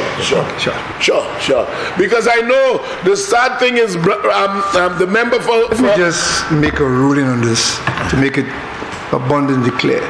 Any document under the rules of the House any document made reference to by a government minister must of necessity become a document of the House. That burden does not reside with the opposition, but it does fall squarely on the shoulders. Once a government minister makes a reference to a document, it should become a document of the House. Very well, Mr. Speaker. Mr. Speaker, I know I don't have much time left, so let me just run through this quickly, Mr. Speaker. 7. So, Mr. Speaker, let me say that in patois. Election 26 minus 15, 11. Les 7 lycéens, 1 jour avant l'élection, l'année passée, 1 jour avant l'élection, Premier ministre là, by a contract, direct award pour Fresh Start, pour 70 millions $. Mais les PS là, ouais, 3 shows, il voit by Attorney General pour advice, because il savait qu'il peut plus payer 1 jour. Merci bon Dieu, nous gagnons l'élection. Même Saint-Jude là, il a dépensé combien d'argent là? Au lot 70 millions. Et bien là, c'est gouvernement est supposé payer l'argent ça à l'année. L'année. Et le terrain, l'argent ça là, c'était 6,6 millions $. That is what the divine intervention, Mr. Speaker, of July 26 stop, Mr. Speaker. So, Mr. Speaker, there is no shortage of instances that beg for investigation. As I indicated, the famous Pajua letters, the introduction of WIPE, those I have mentioned and those I don't have time to mention. But there is a multiplicity thereof. But I want to say this, I will end here. And I will say this and say it now in this honorable chamber.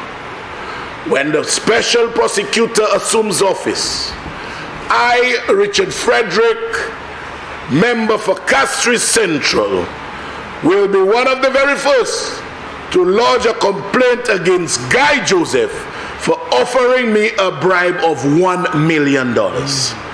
I believe, Mr. Speaker, it will set the stage for another complaint for an offer of another bribe of $5 million. Time is of no essence, and so the prosecution of those matters can be pursued as if it happened today. Mr. Speaker, I take my leave. I thank you.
Mr. Speaker, after Member for Grosley, I don't recall. sorry, I don't recall acknowledging you. Just give me 1 minute. I'm just clearing up a situation, the leader of the opposition.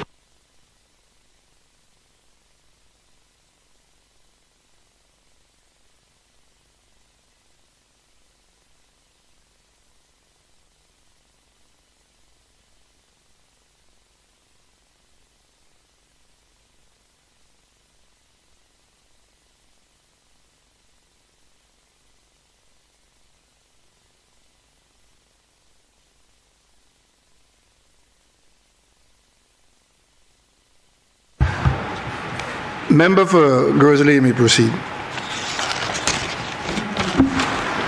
Mr. Speaker, after a 4-hour-long bus trip from Birmingham to London, another 3 hours clearing security, and then another 8 hours traveling to St. Lucia with our queen sprinter, Julian Alfred, and the rest, I felt it was absolutely necessary to be in this honorable house for this momentous occasion. Mr. Speaker, I rise this evening to lend my voice very briefly to this debate on the establishment of a special prosecutor in St. Lucia. Mr. Speaker, upon reading this document before the Honorable House, it became apparent to me that this is exactly what the doctor ordered as it pertains to our fight against crime in this great nation. Mr. Speaker, in this document we read the functions of the special prosecutor: to receive a complaint of corrupt conduct from a person and investigate the corrupt conduct. B, to investigate corrupt conduct on his or her own motion. C, to institute a criminal prosecution or civil claim in any court against a public officer or public official if the conduct of the public officer or public official appears to the special prosecutor on reasonable ground to involve corrupt conduct. Mr. Speaker, as the minister responsible for youth development and sports, I must say that I endorse this move. This is because as a nation, we have been so focused on blue-collar crime, crimes including murder, theft, traffic violations, while white-collar crime goes unchecked, Mr. Speaker. Mr. Speaker, white-collar crimes including corruption, government corruption, fraud, money laundering, embezzlement seem to take a back seat, Mr. Speaker. Mr. Speaker, this has been dangerous to our nation. Irina Harat in 2011 intimated that white-collar crimes, which were unchecked, brought about huge increases in blue-collar crimes. Mr. Speaker, this is why this legislation is very, very important. Mr. Speaker, this bill clearly reaffirms what corrupt conduct is. Mr. Speaker, A says it means action by a public officer or public official that knowingly achieves for the public officer an undue advantage. And as the member for Castro Central intimated, undue advantage for close family, friends, and also foreigners. Mr. Speaker, when $600,000 was held and spent in the last weeks leading to the election in Grosley, Mr. Speaker, you have to ask yourself why. Mr. Speaker, $600,000 from the Ministry of Social Transformation spent in Grosley, Mr. Speaker. Mr. Speaker, a strain had to be felt by those people. Mr. Speaker, this is a perfect definition of a public officer having an undue advantage, Mr. Speaker. Yet, Mr. Speaker, as we say in Grosley, papusa. Mr. Speaker, this $600,000, Mr. Speaker, could have been used, Mr. Speaker, in communities like Monnier, who need footpaths and roads to their homes, Mr. Speaker. Mr. Speaker, green space for the young people in this community to congregate, Mr. Speaker, and to get into productive activities, Mr. Speaker. But when you have a government recklessly, Mr. Speaker, getting into what we can see are clear violations, Mr. Speaker, this is what you have. Mr. Speaker, another theorist, Mr. Speaker, spoke to a strain theory, Mr. Speaker. Mr. Speaker, strain theory intimates that younger people who see white-collar crime go unchecked, they respond in ways that they believe justifies their action, Mr. Speaker. And so, Mr. Speaker, in 2011, another theorist indicated that an upsurge of crime in a community is as a result of lower-class frustration. Mr. Speaker, when money earmarked for development is sucked up by a few, Mr. Speaker, the strain felt by the lower class will only lead to crime, Mr. Speaker. And so, Mr. Speaker, it is no wonder that after having 5+ years of millions and millions of dollars that should have been spent on the young people of this country, we see what this present government have to deal with in the communities in St. Lucia. And so, Mr. Speaker, a special prosecutor is exactly what the doctor ordered, Mr. Speaker. Mr. Speaker, when you take, as I said in previous times, in 2020, $371,000 to purchase, and I will say it again, 50,000 medals in 2020 during COVID, $371,000 when the country is locked down, when there are no sporting activities, to purchase 50,000 medals, Mr. Speaker. You have a strain, Mr. Speaker. This is money, Mr. Speaker, I could have spent as a Minister of Sports in the community of Beaufort South for development of a grassroots program that they want to implement, Mr. Speaker.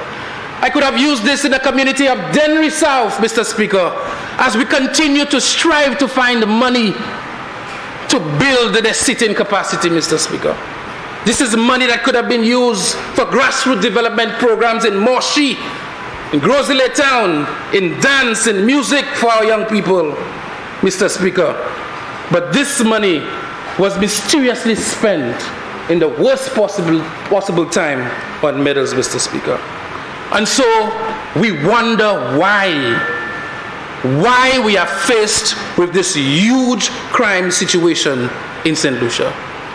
Mr. Speaker, if we as a government do not do something about the waste and squandering and the illegal activities from the top, the bottom will continue to respond the way they are responding right now, Mr. Speaker. Mr. Speaker, as the Minister of Youth Development and Sports, when we go through the communities and we speak to young people, they have lost all confidence in our political system. They have lost all confidence in our justice system. Mr. Speaker, I had not gained one vote before individuals were already equating me to everybody else who came before me, Mr. Speaker. Mr. Speaker, the sad reality is our young people have given up hope. Mr. Speaker, some of our young people have contributions to make to the development of this country. But when they look at the 5+ years of the previous administration, they say, not me. I'm staying away. I am moving to a next nation, Mr. Speaker. And we see brain drain all over, Mr. Speaker. And so it's incumbent on us as this government to ensure that this special prosecutor is given the teeth needed to deal with the issues of white-collar crime, Mr. Speaker. Mr. Speaker, this bill, Mr. Speaker, speaks volumes about the Prime Minister and member for Castries East, Mr. Speaker. It speaks volumes about his career. It speaks about his upbringing. And it speaks about who he is and his belief in this great nation. We need to turn the course. We are going down the wrong path. St. Lucia has made the decision in 2021 to go another way. And with this legislation, it is the beginning of a new day for our people. And so, Mr. Speaker, I rest my case. I endorse full-heartedly this piece of legislation. I believe that more and more is needed. I believe that we need to continue to come to the table. We need to continue to unite. I believe we need to continue to pump money into our legal system. And we need to continue to do what we need to do to correct the wrongs of the election of 2016, when this previous government tarnished the reputation of St. Lucia on a global stage. Mr. Speaker, the good book says, by their fruits you shall know them. Mr. Speaker, when at a global show or on a global media, a prime minister can say that transparency should not be too onerous, Mr. Speaker, it tells you what was going on in the mind and heart of this former prime minister. And so, I endorse this bill. I give it all the encouragement that it deserves, and I believe that St. Lucia is definitely on the right path. I thank you.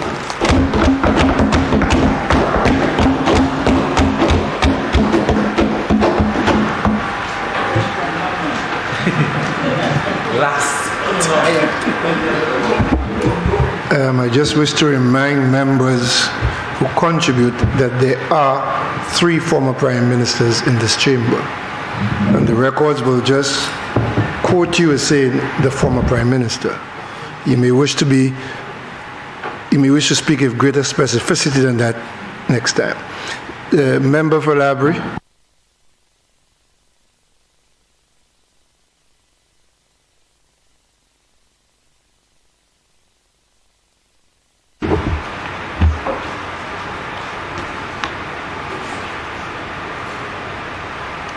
Thank you very much, Mr. Speaker. Mr. Speaker, I rise to make my contribution to the debate on the special prosecutor bill. Mr. Speaker, during different periods in this Honorable House, I have always called for a review of anti-corruption legislation, the establishment of special courts to adjudicate on corruption cases, and a new prevention of corruption bill. Because Parliament is a microcosm of the general society, Mr. Speaker, similar to what South Africa did during the latter part of the 20th century, I am advocating for a national anti-corruption summit. The purpose of the summit should be get towards trying to elicit sound guidelines from many sectors in the society, in both the public and private sectors, and to develop recommendations aimed at improving the investigation and prosecution procedures, implementing effective and coordinated anti-corruption structures, reviewing the legislation, and enhancing businesses' role in the fight against corruption across society. Which means it would involve businesses, organized religious bodies, the NGO sector, donors, the media, organized labor unions, academics, professional bodies, and public sector. The summit created in South Africa, Mr. Speaker, for example, a powerful platform for the national campaign against corruption through its recognition of the societal nature of corruption, and it acknowledged that the fight against corruption requires a national consensus and the coordination of activities. So today, Mr. Speaker, I am very, very happy that this new St. Lucia Labour Party administration, the Philip JP administration, has commenced that new approach to the investigation and prosecution of the corrupt conduct of public officers and public officials. Mr. Speaker, I do not promise to be hot and spicy like those who are presented before me. Tonight, I will be very calm. Mokai parle to douce. I can go on for 40 days and 40 nights speaking about those who have maligned my honor, but I'm comforted by the words of Psalms 47, 1-2, and I quote, "Fret not thyself because of evildoers, for they shall soon be cut down like the grass and wither as the green herb," unquote. Reinforced by my confidence in the promise of God, Proverbs 19:5, and I quote, "A false witness will not go unpunished, and he who breathes out lies will not escape," unquote. Mr. Speaker, I will not spend my time speaking about those who have done this to me or that to me, or try in a way to malign my honor.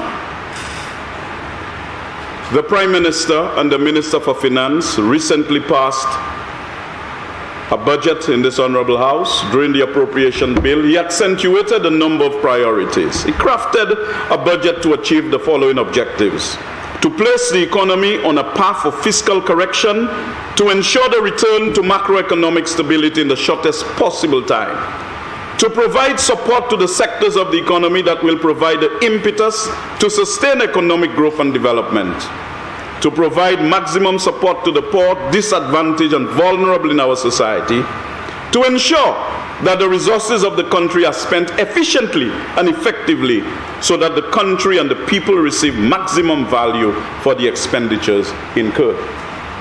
Mr. Speaker, it means, therefore, that in these very turbulent times, we must mobilize the international community for greater support in the form of grants, because there are patent outer limits beyond which we cannot go in terms of borrowing to finance expenditure. And therefore, Mr. Speaker, we must rely on friendly governments, the process of international cooperation, to assist the process of development.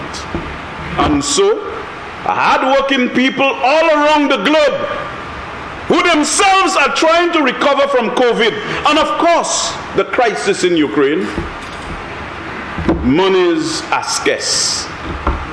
They are confronted with serious curtailment of public sector income, and they would not be favorably disposed to sending monies to jurisdictions that have high corruption perception index.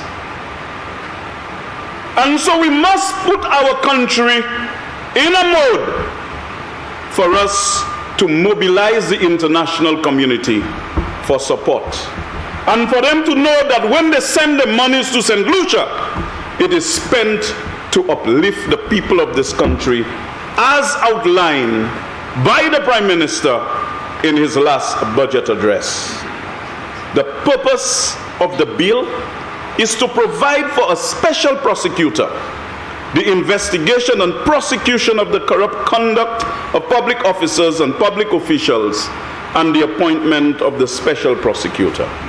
Mr. Speaker, there are loads of studies, I'll put it in that particular context, highlighting the negative impact of corruption on economic growth, investment, poverty, income inequality, sustainable development, and the quality of a country's governance and institutional environment.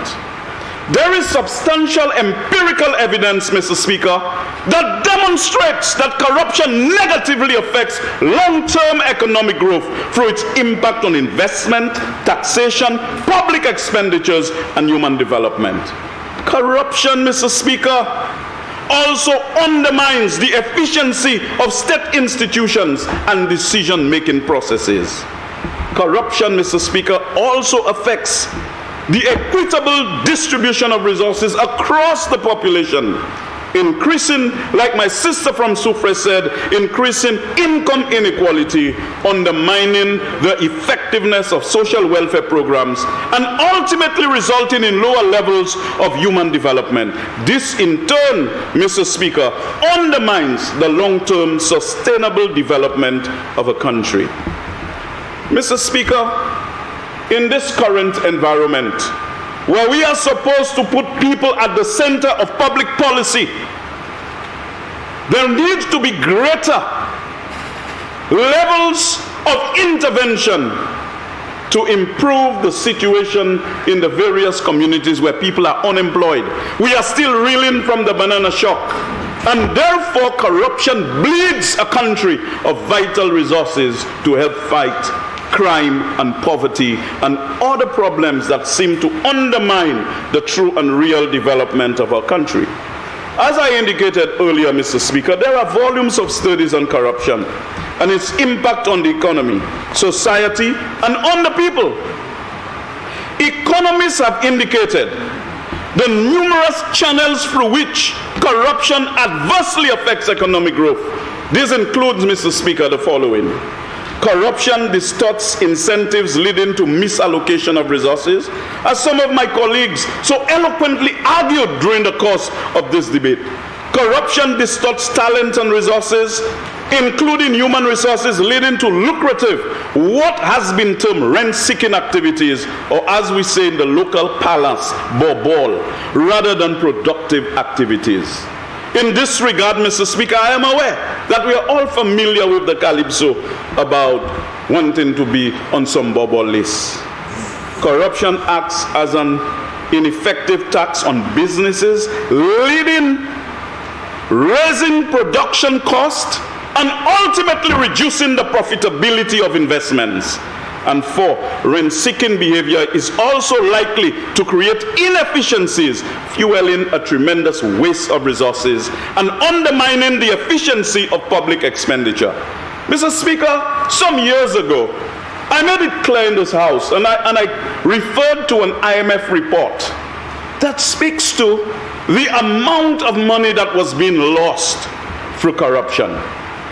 Now, in the case of St. Lucia, my concern is not about finger pointing to pinpoint people and say, listen, you must be dealt with or this one must be dealt with. I am interested in improving the perception people have of us in St. Lucia.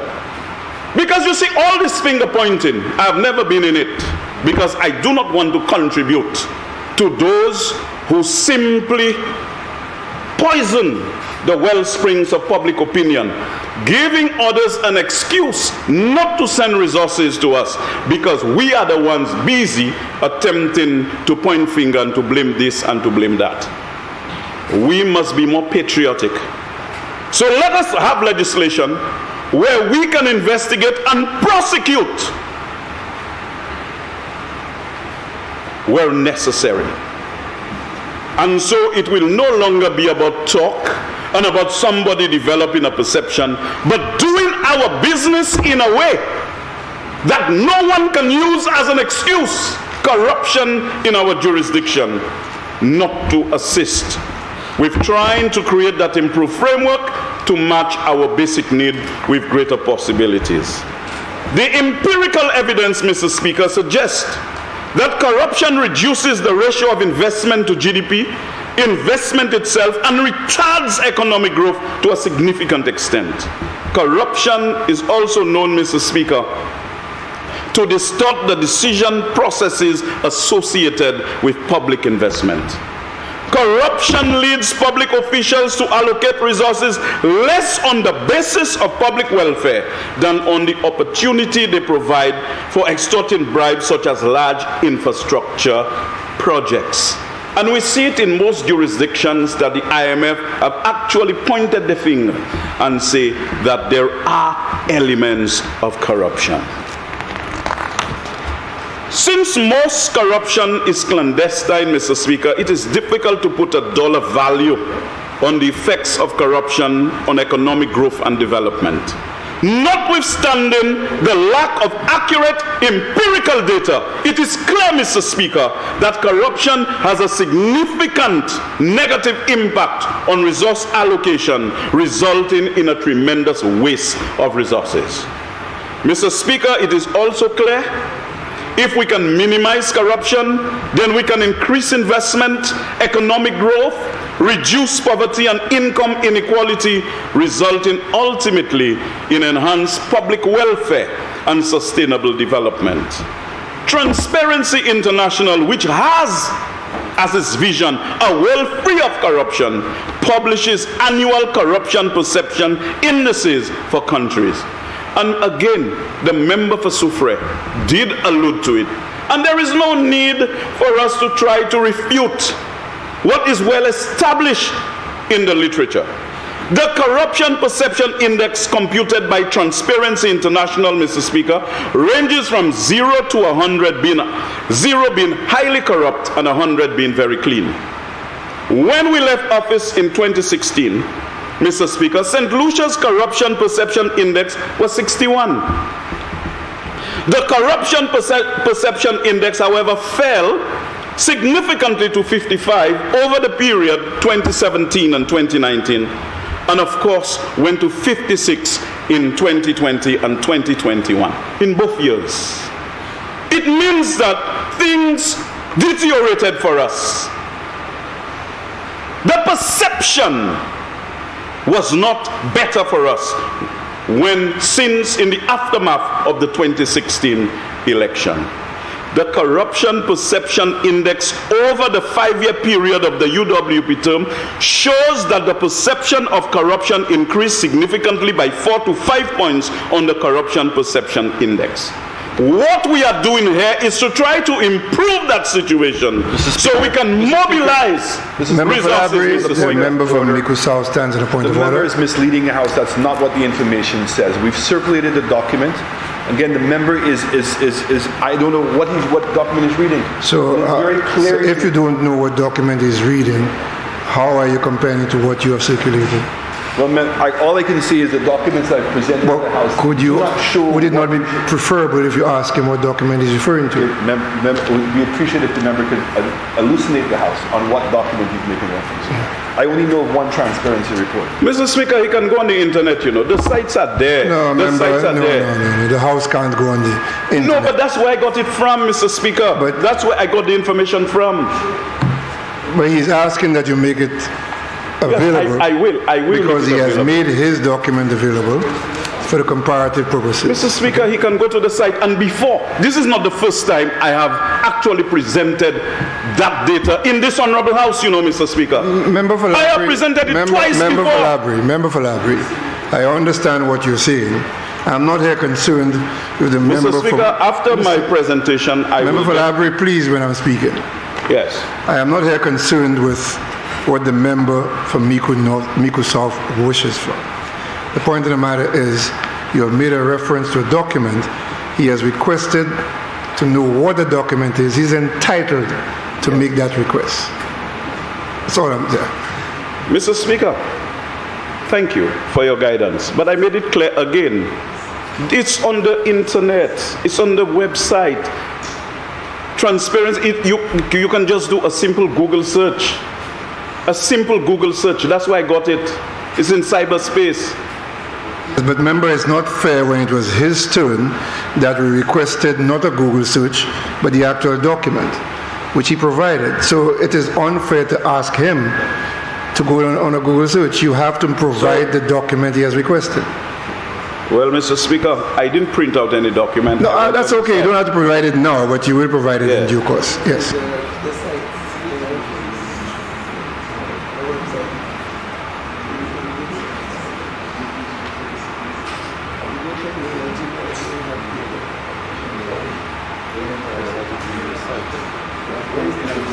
Remember, you can proceed with the documents. Yeah, Mr. Speaker, no, I was just giving him one of the search engines, https://search.yahoo.com/search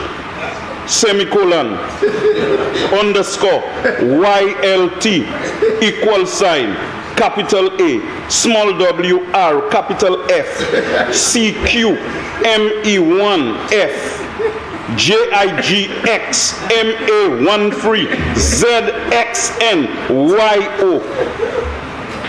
Can go there and he'll get it. He'll get the information, Mr. Speaker.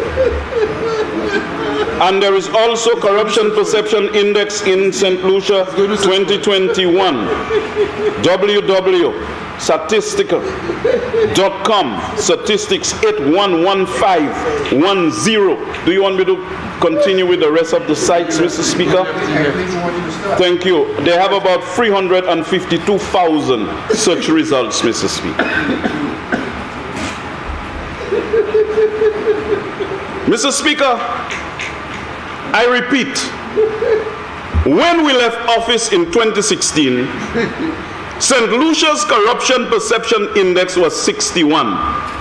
The Corruption Perception Index, however, fell significantly to 55 over the period 2017 to 2019 and went up to 56 in 2020 and 2021, respectively.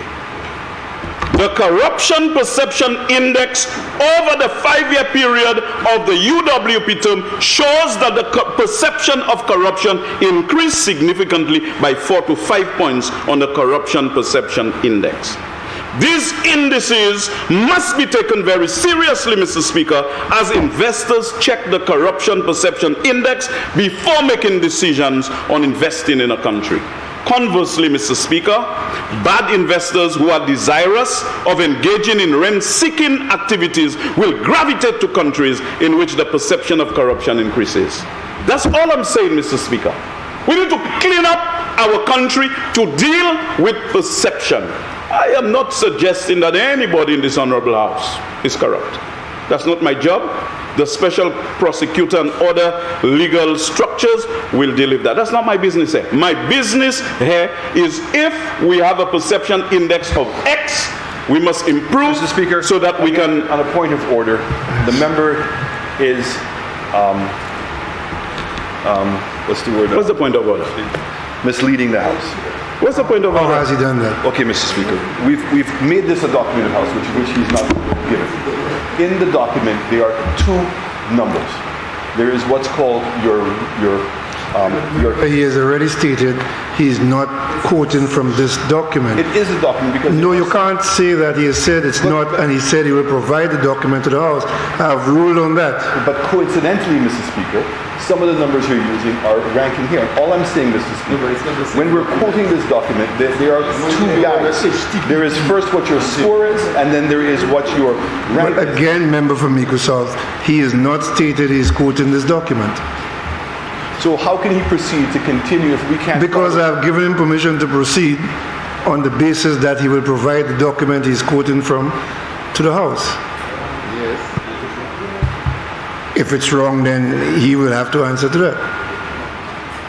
Mr. Speaker, the leader of the opposition can also go to https://tradingeconomics.com/St. Lucia/corruption-index, and he will get the information there.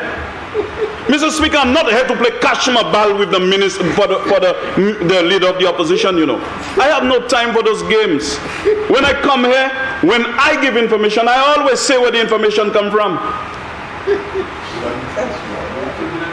I would appreciate if I would not be interrupted whilst I navigate important issues. We have a country to run. We have to recover from what we inherited. During COVID, people were gasping for air, sucking salt under the former government. People could not get income support. And as we were trying to recover from COVID, the war in Ukraine just created a problem for our post-COVID recovery. I am saying that some of the things we can do is to do things properly. And of course, today I support the bill because I believe that the bill will create an improved framework for us to address issues of perception of corruption. And I repeat, Mr. Speaker, I am not pointing my finger at anybody and say that they're corrupt. And in all my life on platform or in this house, I do not point my finger at people. So I proceed, Mr. Speaker. The member for Grozile reminded us that the leader of the opposition at the Summit of the Americas, when he said that transparency should not be so onerous that it takes precedence over development. This statement, Mr. Speaker, seems to suggest that there is a trade-off between transparency and development, whereas the evidence suggests that there is a positive correlation between transparency and development. The St. Lucia Labour Party, Mr. Speaker, campaigned on an anti-corruption platform and included in its manifesto a commitment to enact anti-corruption legislation. Our party also gave a commitment, Mr. Speaker, that it would appoint a special prosecutor to investigate and prosecute public officers and public officials where there was evidence of corrupt conduct. It is well known that the office of Director of Public Prosecutions is overburdened with a backlog of cases, and therefore that office does not have the capacity to undertake the increased workload of investigating and prosecuting corrupt practices of public officers and public officials. The establishment of an office of special prosecutor with the appropriate dedicated staff and resources is being recommended under this legislation to investigate and prosecute acts of criminal conduct. Mr. Speaker, it is clear that there was a major outcry about some of the allegations of corruption, and the public are demanding that action be taken swiftly if there is evidence to corroborate these allegations. Simple. I believe, Mr. Speaker, that there are times people just point the finger and accuse people of being corrupt. If there is a process where we can deal with those things and to clear people, I think it is going to be good for the reputation of this country. It is important to note, Mr. Speaker, that the special prosecutor is a public office and does not take instructions from any political functionaries, Mr. Speaker. He or she is appointed by the Judicial and Legal Services Commission in consultation with the Attorney General. The functions of the special prosecutor are stated in Clause 6 of the bill and as follows. A, to receive a complaint of corrupt conduct from any person and investigate the corrupt conduct. B, to investigate corrupt conduct on his or her own motion. C, to institute a criminal prosecution of civil claim in any court against a public officer or a public official if the conduct of the public officer or public official appears to the special prosecutor on reasonable grounds to involve corrupt conduct. D, to prosecute a criminal offense or a civil claim instituted by him or her in the court. E, to prosecute a criminal offense for corrupt conduct referred to him or her by the Director of Public Prosecutions. And F, to pursue, coordinate, and supervise civil recovery.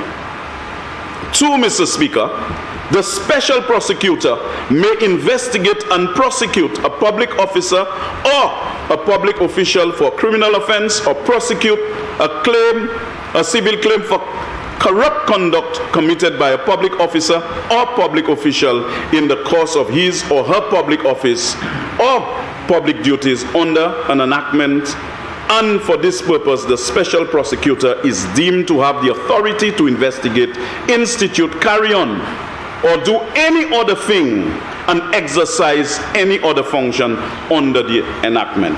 Mr. Speaker, it is clear, based on the functions of the special prosecutor, that our government has taken a most judicious, impartial, and responsible approach to dealing with corruption.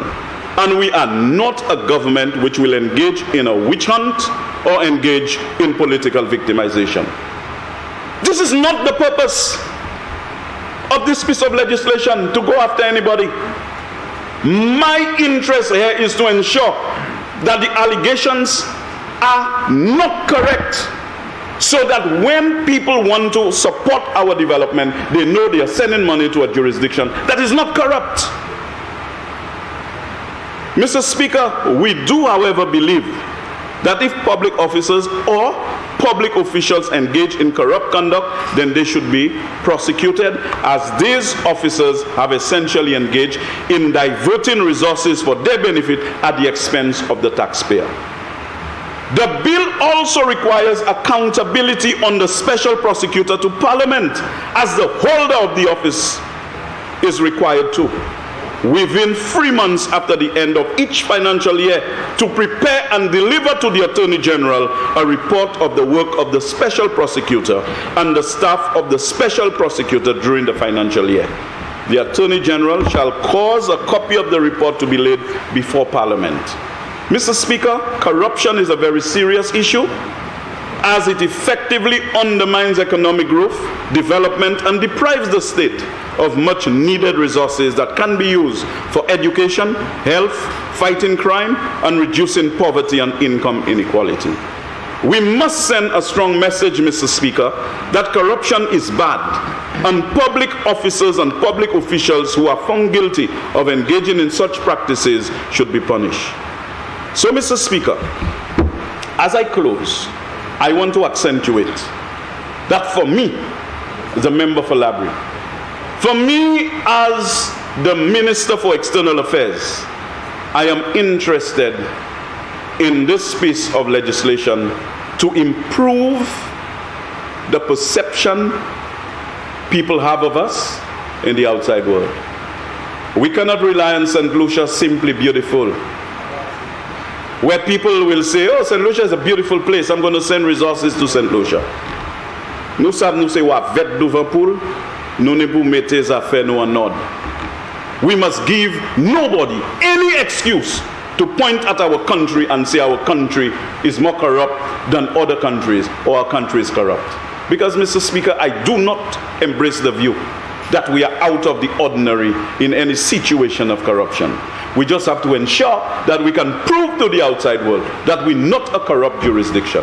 And we can only do it by putting the proper legislation in place, and to ensure we send a signal to the outside world that it is okay to invest in this country, and it is okay to send grant funding to us, as we need to finance our budget so that we can reconcile the difference between borrowing and, of course, grant funding. Mr. Speaker, I therefore give this bill my fullest support, and may God continue to bless this government and continue to anoint the Minister for Finance with the wisdom required to navigate the turbulent period that we're in. I yield the floor, Mr. Speaker.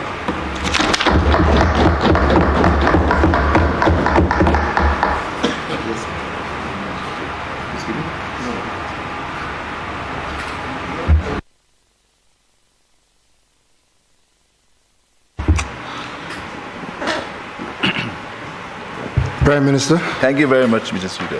Mr. Speaker, I'm not a lawyer, neither lawyer with papers or lawyer without papers. I will not profess, Mr. Speaker, to speak about matters of law, nor will I try to confuse the purpose of this bill with matters of semantics, Mr. Speaker. In the same way, Mr. Speaker, according to me, I'm not an engineer. So, Mr. Speaker, I want to say a few simple things. First of all, Mr. Speaker, I want to state clearly the intention of this bill, Mr. Speaker, and to try to clarify how the leader of the opposition is attempting to say that this bill will usurp the powers of the Director of Public Prosecutions, Mr. Speaker. In his own mind, Clause 3, Mr. Speaker, the bill of the Act clearly states, the Act does not affect the authority of the Director of Public Prosecutions under Section 73 of the Constitution of St. Lucia or other enactments. B, the Attorney General to pursue a civil claim or to discontinue or withdraw a civil claim on behalf of the government. C, the Parliamentary Commissioner under Section 112 of the Constitution of St. Lucia, Cap 101. D, the Integrity Commission under Section 119 of the Constitution of St. Lucia. And E, the Financial Intelligence Authority under the Money Laundering Prevention Act. It clearly states, Mr. Speaker, that the Act does not affect the authority of these people. Clearly, Mr. Speaker, it is clear and pellucid that it doesn't affect this bill, Mr. Speaker. Mr. Speaker, the Leader of the Opposition, very convenient at this time. Mr. Speaker, when you listen to the Leader of the Opposition, you'll feel he's the most pious and the most gentle individual who, when he was in government, he was so nice to everybody. And when he was in government, he was great and he didn't do anybody any harm. And the people were just so ungrateful for him, Mr. Speaker. Mr. Speaker, the Leader of the Opposition speaks that of the Jamaica Act, the Governor General. And he seems to give the impression that he respected the Governor General. Mr. Speaker, I know it's not customary to use the Governor General in this House, Mr. Speaker. Mr. Speaker, do you know this Prime Minister, former Prime Minister, Mr. Speaker, and the stories, and I'm sure it will be written in the memoirs of the Governor General, how he treated the last Governor General because he perceived of her political, because she was appointed by us, Mr. Speaker. Mr. Speaker, when the Leader of the Opposition appointed a new Governor General, he did not have the courtesy to inform the Leader of the Opposition that he was appointing a new Governor General and the existing Governor General was leaving office. And he speaks about as if the Governor General is sacrilegious, and he treated the Governor General with such great respect, Mr. Speaker. Mr. Speaker, he did not even, our position was clear on the then Governor General. We said because of his position, we would not attend any official functions under his auspices. But we respected him.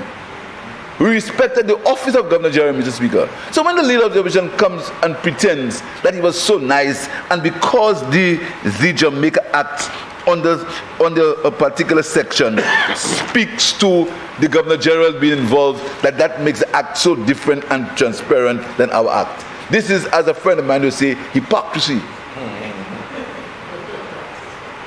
So, Mr. Speaker, another point, Mr. Speaker, that the Leader of the Opposition again, Mr. Speaker, seeking to score cheap points, speaks about the appointment of the special prosecutor. Under section, what section complaint? 4. Our act, section 4. In our act, Mr. Speaker, under section 4, Mr. Speaker, listen to who appoints the special prosecutor: the Judicial and Legal Services Commission. That is the same commission that appoints judges, the same commission that appoints the Director of Public Prosecutions, the same commission that appoints people in the legal fraternity. But he comes here and he wants to give the impression that that is something we're doing very odd because one act. And Mr. Speaker, let me tell you the difference between the Jamaica situation and our situation. St. Lucia's judicial system is an OECS, Mr. Speaker. It's an OECS situation. We have one High Court, we have one Chief Justice for the entire OECS. We have judges for the entire OECS, etc. So that is different. So our Judicial and Legal Services Commission, that is the one that appoints people into the legal fraternity. So it exactly, and in Jamaica, they stand alone, Mr. Speaker. In Jamaica, it stands alone. So there is no comparison. So to say that because the special prosecutor is appointed by this services commission, there is something wrong, and compared to Jamaica, is again flashing mirrors, just trying to mix up the whole thing, Mr. Speaker, because he knows very well that what he's saying is not accurate, Mr. Speaker. There's a basic difference. Then the leader of the opposition tries to gain political sympathy by saying he wants to protect public servants. Mr. Speaker, this leader of the opposition wants to talk about protecting public servants. Ask the Governor General how she was treated. Ask Tracy Polius how she was treated. Ask the Cabinet Secretary, Daryl Montrop. Daryl Montrop was the only Cabinet Secretary that was fired by any government.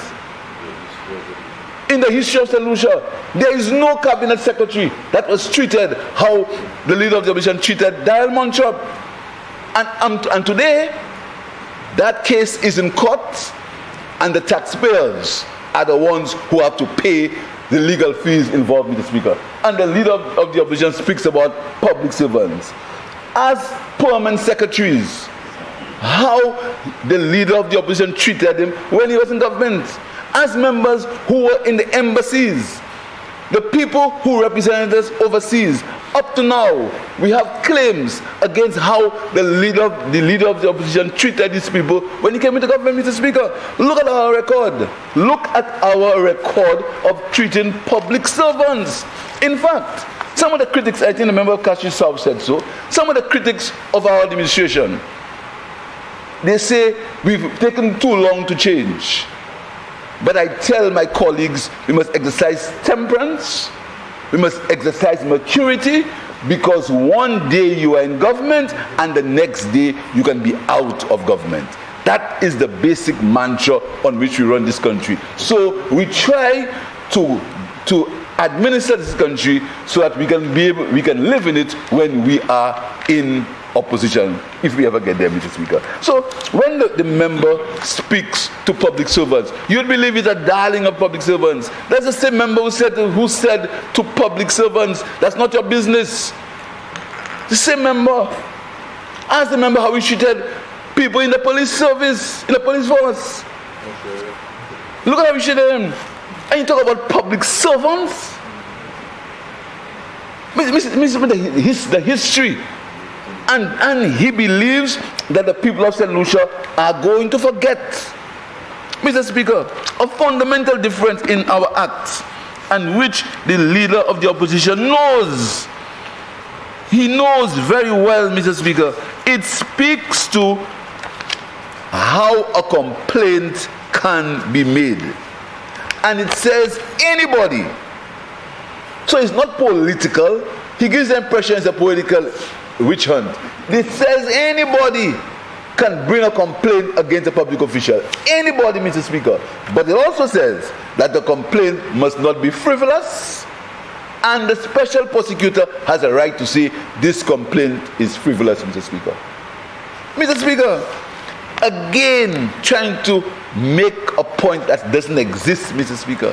There's a fundamental principle, and I'm no lawyer, that says there's a presumption of innocence, and a man is considered innocent unless proven guilty.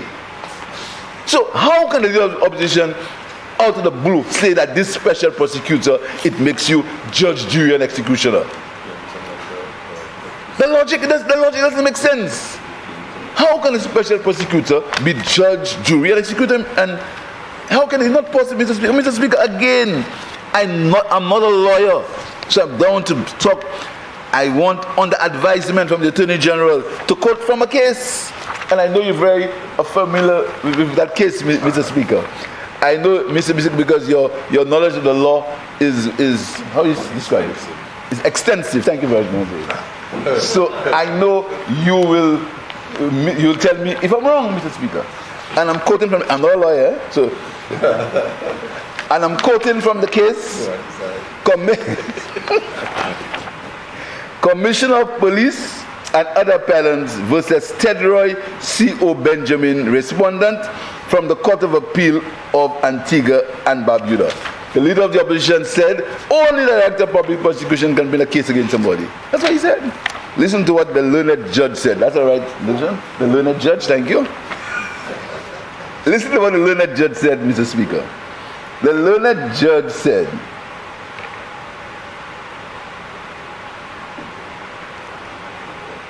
on 1st January 2013, the director issued a publication entitled Guide for Prosecutors Antigua and Barbuda. It was stated in paragraph 5.3 that it will be recognized that the DPP remains solely responsible for the taking of all prosecutorial decisions and the police remain solely responsible for the conduct of investigations. It says, the statement may be said broadly to reflect the decision of the majority in the Court of Appeal, and the board wonders whether, when he made it, the director had not been apprised of the pending appeal to it. At all events, the statement does not, in the opinion of the board, accurately reflect the law. The board's conclusion does not disable it from stressing the importance of a good, mutually respectful working relationship between the police and the director. Unresolved conflict between them of the sort exemplified in this appeal damages public confidence in the administration of justice. The director can generally be expected to have a wider perception than the police of whether, for example, a proposed prosecution is in the public interest. The director cannot instruct, but he can request. Mr. Prime Minister, just for the neatness of that, you did say this was a Court of Appeal decision. That is, in fact, a Privy Council decision. Thank you very much, Mr. Speaker. That's why I appealed to your knowledge of the law. That was a Privy Council decision, the highest court on the land at that time, Mr. Speaker, although we intend to go to the Caribbean Court of Justice. So, Mr. Speaker, but again, the leader of the opposition playing to the gallery, playing to what he thinks is emotion, and comes and misleads the House again.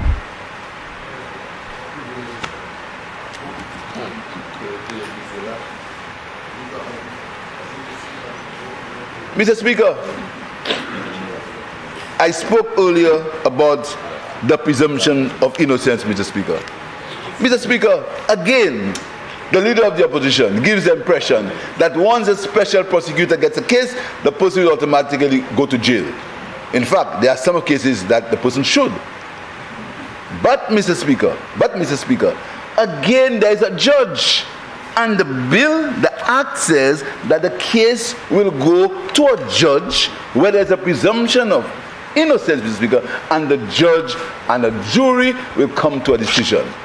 So what is he saying?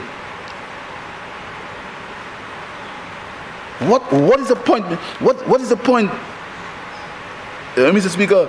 The authority of the Director of Public Prosecution remains.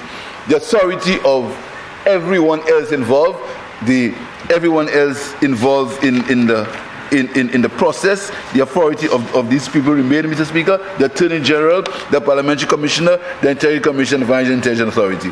But, Mr. Speaker, the public of St. Lucia are asking, they are saying that all they are tired of these allegations, and the government of St. Lucia wants these allegations to be cleared up. So all we are saying is that if the public believes that there is something that needs to be cleared up, give it to the hands of the special prosecutor. And the special prosecutor is stipulated in the bill, must have 10 years experience. A judge needs 7. The DPP needs 7. The DPP needs 7, Mr. Speaker. The DPP needs 7 years to be a DPP. But the special prosecutor in our decision, out of the abundance of caution, the special prosecutor needs 10 years experience as a lawyer before he can be considered as a special prosecutor. So all the guidelines are here and all the safeguards are here, Mr. Speaker. But Mr. Speaker, something transpired here today that is very sad.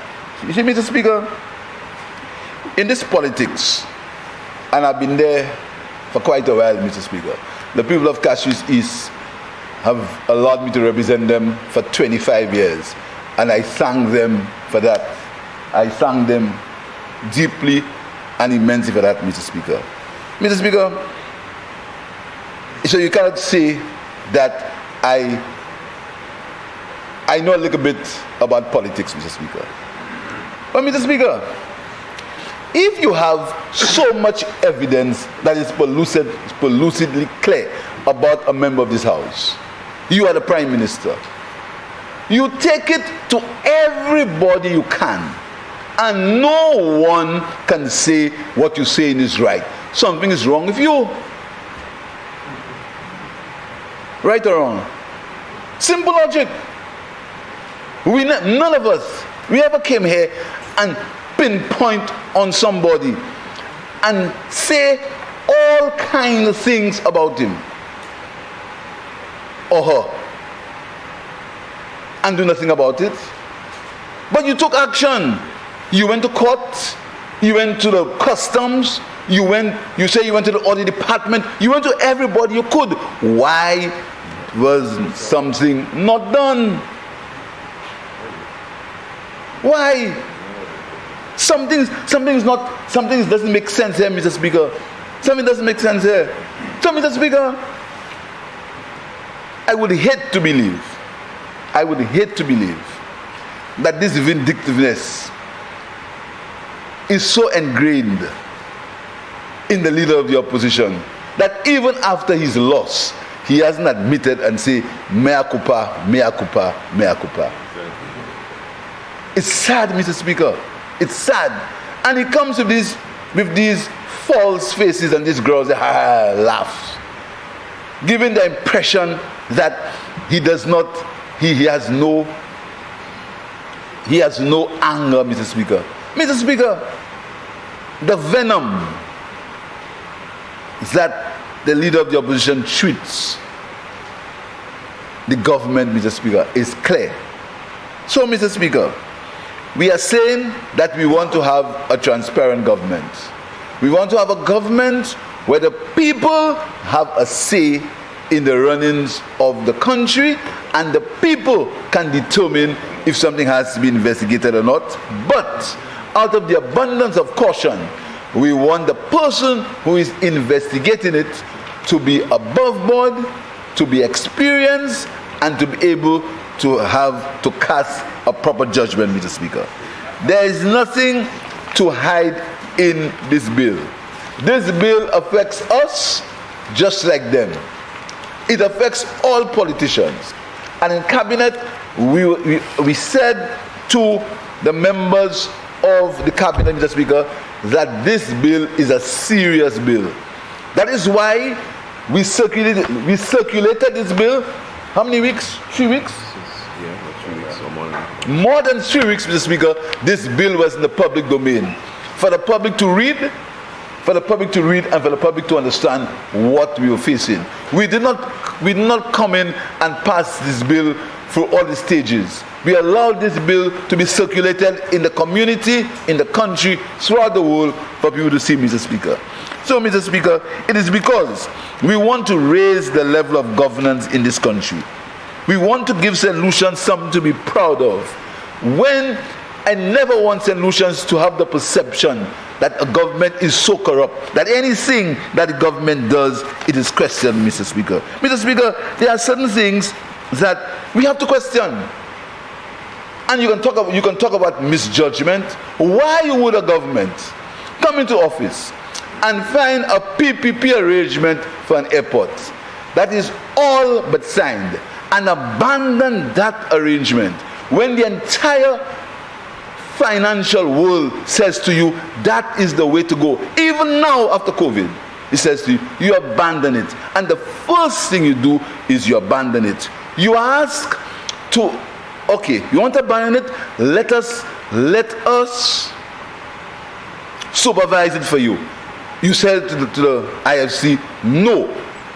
And you proceed and give a direct award for the largest infrastructural project in St. Lucia's history. You give a direct award, and as soon as you start, Mr. Speaker, you give directions to move it from the point where it's supposed to be, and then the first act after that, you have cost overruns over $23 million. US. The first act. 55. From the first act. So, I mean, I'm not accusing anyone and everything, but something is wrong there. Something is wrong, Mr. Speaker. And then you instruct somebody to give the award to a firm. You instruct, Mr. Speaker.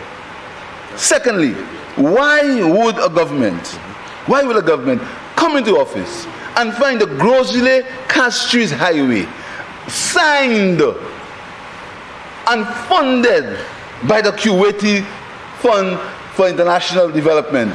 Signed and funded, Mr. Speaker.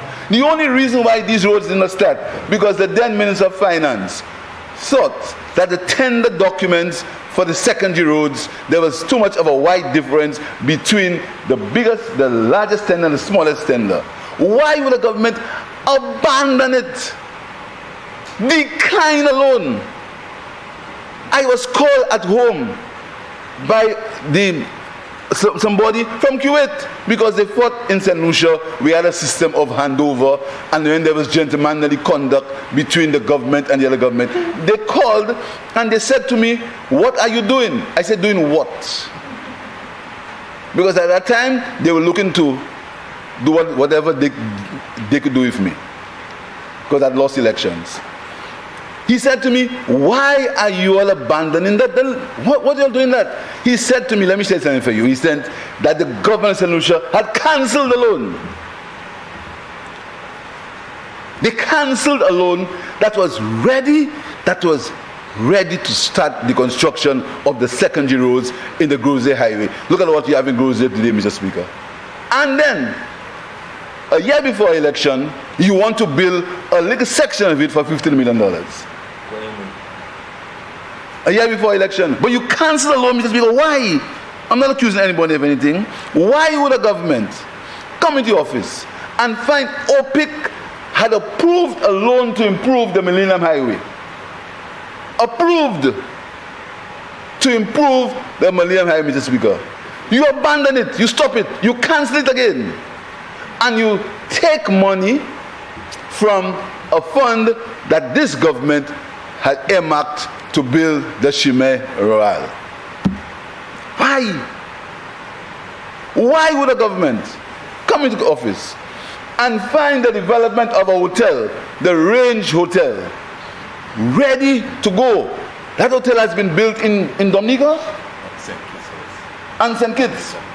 The same developer has built 2 hotels in Dominica and St. Kitts. You've come into government. We come and we beg you, do not do that. Leave it as it is. We need the hotel. You abandon it and you have to pay money. And up to now, the story of how much money you've paid has not been told. But we know. But you will not tell me when to do it. I'm the Prime Minister now, not you. So I will say, you will not tell me when. I will say when to do it. I will say when to do it. But we ask you, why didn't you say? You asked you, we were there, you should say, you never said how much. That's not true. You never said how much. You never said how much. That's why I tell you, you must speak the truth. When? Speak the truth. You're going to become the Privilege Commission again, you know. You never I did. will You not. never did. I will not. You never did. I will not take you to the Privilege Commission. You did twice already. I take you there again because you see, I want you to be here all the time. I don't want you to suspend you. I like you. I want you to be here because the more you stay here, the better for me.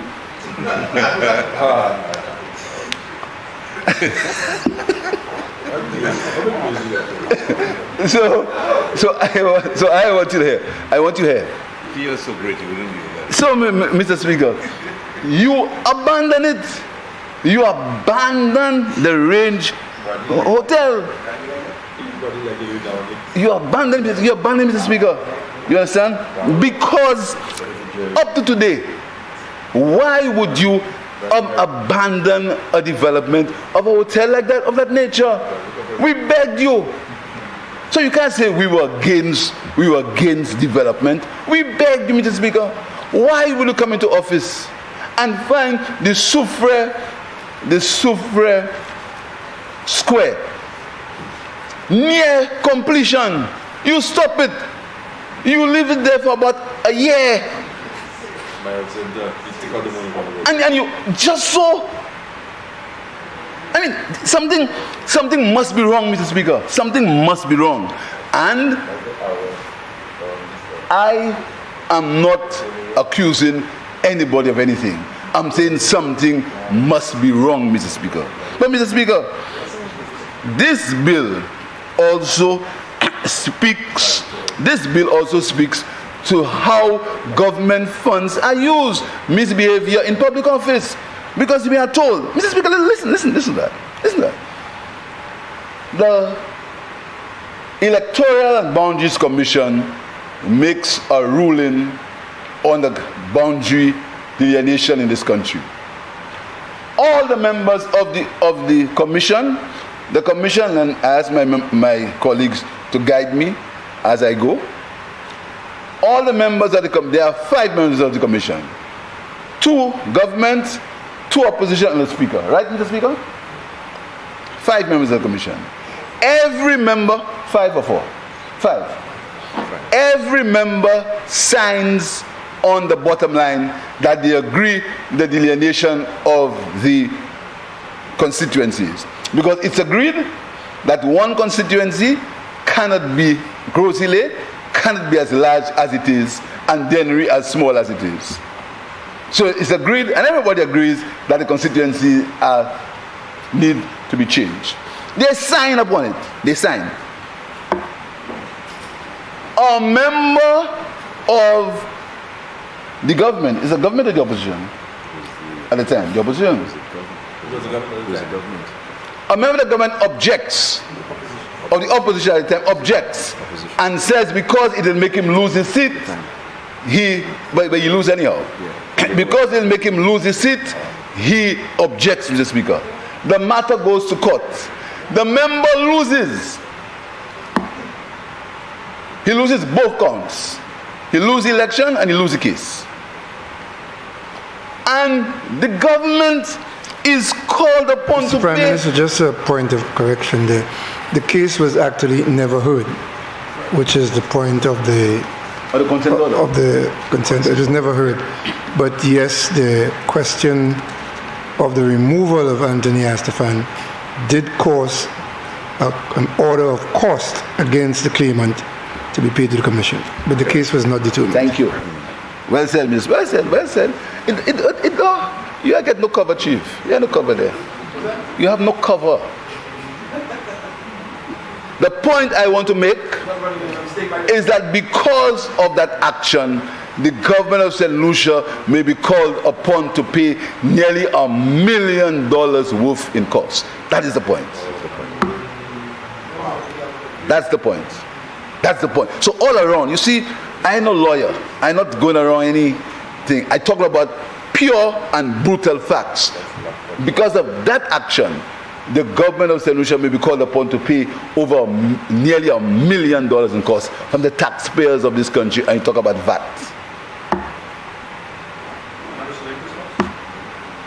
You were there? You know, I'm glad he talked linguist. I'm glad. Let's talk about linguists. You know, you always open the door, you know. He opens doors and he can't close it. That's his problem. He was in government for 5 years. He had all the fights in front of him. You go and find what linguist said. You in government, you're prime minister, you're big and mighty, you're a master. You used to laugh at people. Go in there, you in government. You had all the powers to go to the states and whatever you could do. You could talk about fellas' visa, all kind of thing. Why didn't you find out when you were in government about linguists? Don't pretend you were in government. You were in government. You had 5 years. More than 5. You had more than 5 to talk about linguists. Why didn't you find out about linguists? Why couldn't you do it? So don't come and ask me about linguists. I will tell you what I want to tell you when I want to tell you in the interest of transparency. But don't come and ask me about linguists. It's these things that you say, that they say, that fools people. You in government. You had you had everybody. You put everybody around you. You had everything to do. Why didn't you do what you're supposed to do? Find that link and say, come here and say to this honorable house, this is what the linguist said. I challenge you here to continue the linguist investigation. I challenge you, continue it. But I can assure you that we are going to be fair and transparent. I don't want to unfair anybody. Again, some of our supporters believe that we are too slow, that I'm afraid, that I'm a coward. The same thing they said about me. The same thing you thought, that's why I'm here.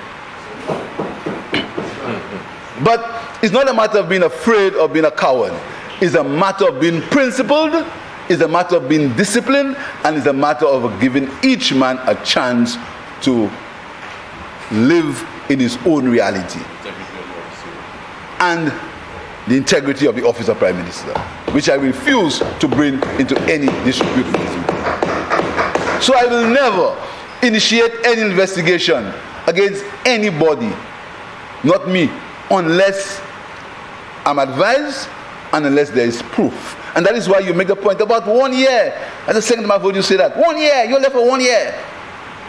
1 year, Mr. Speaker, means that in that 1 year, we are running the affairs of the country, and in that 1 year, or in the 2 years, or in I answer you, because you know, listen to me, you bring this country, you brought this country with the largest deficit in St. Lucia's history. Do it from there.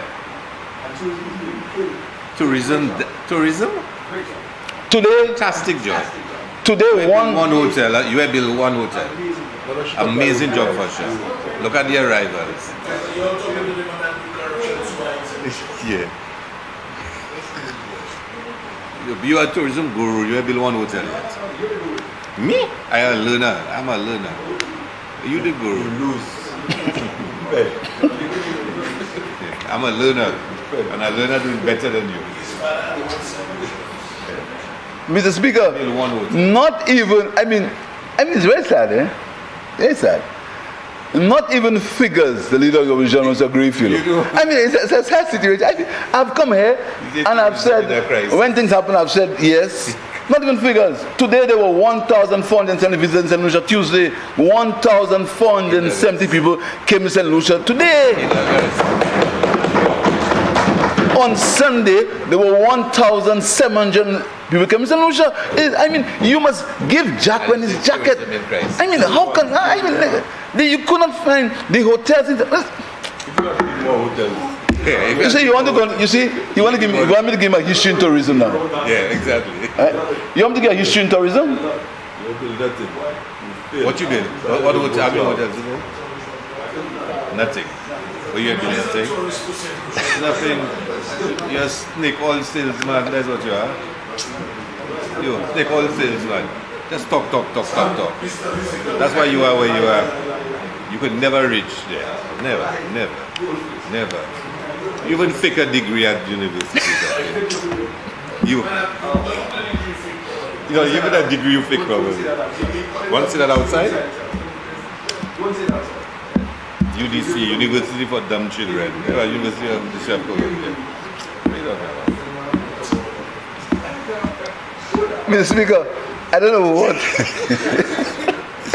Mr. Speaker, you know, I don't understand what's the Mr. Speaker. Today, I said there were 1,700. He's denying that. On Sunday, there were 1,800. He denying that too. Every hotel in St. Lucia, there is full. He denying that too. We had a big Emancipation Day celebration when he said colonialism has a conscience. He denying that too. He's denying the fact that he spent $800,000 to build a tent that's in Rodney Bay. He denying that too. He's denying all these things, you know.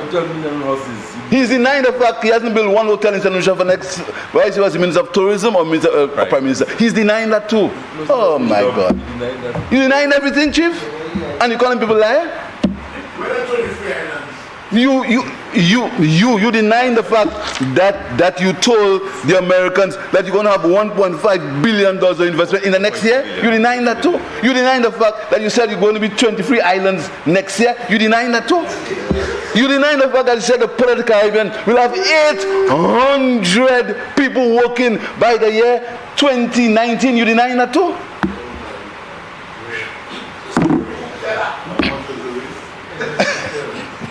I mean, come on. You denying the fact that in every budget speech you said you'd build 7 hotels? You denying that too? You denying the fact that you said there were 800 deportees from England in your first year? You denying that too?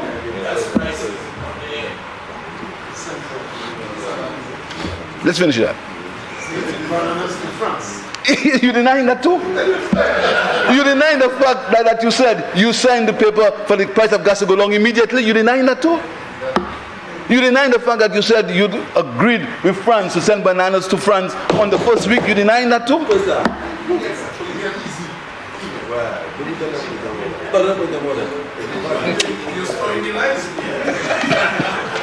I mean, this gentleman is something else, one.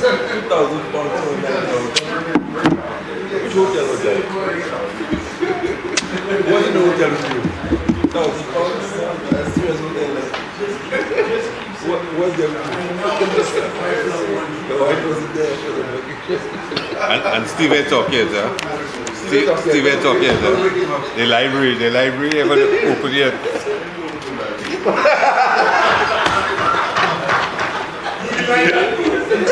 The library is missing pages because you're sleeping. You're sleeping? The library open yet?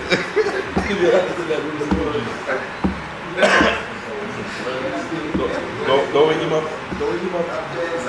So, Mr. Speaker. You have his own stand, you know that. So, Mr. Speaker. Deny, Mr. Speaker. You deny the fact that St. Jude Hospital, there was just, and I believe in transparency. The member for Central Castries, he only gave one page in the document. But I made available to the members the entire document that said, after he'd spent $89 million on the box, there was another $70 million only for the bottom floor, I mean, you think people are listening to that? Only for the bottom floor. It's not nothing I say, Chief. Not nothing I say, Chief. I nearly call you comrade. It's nothing I say. I'll never do that. I'll never do that. It's not nothing I say, It's in the document. Can I see the document? Like the one I gave you. Can I see it? Sergeant of Arms, take the document for me, please. I'll get back to you. You can trust me.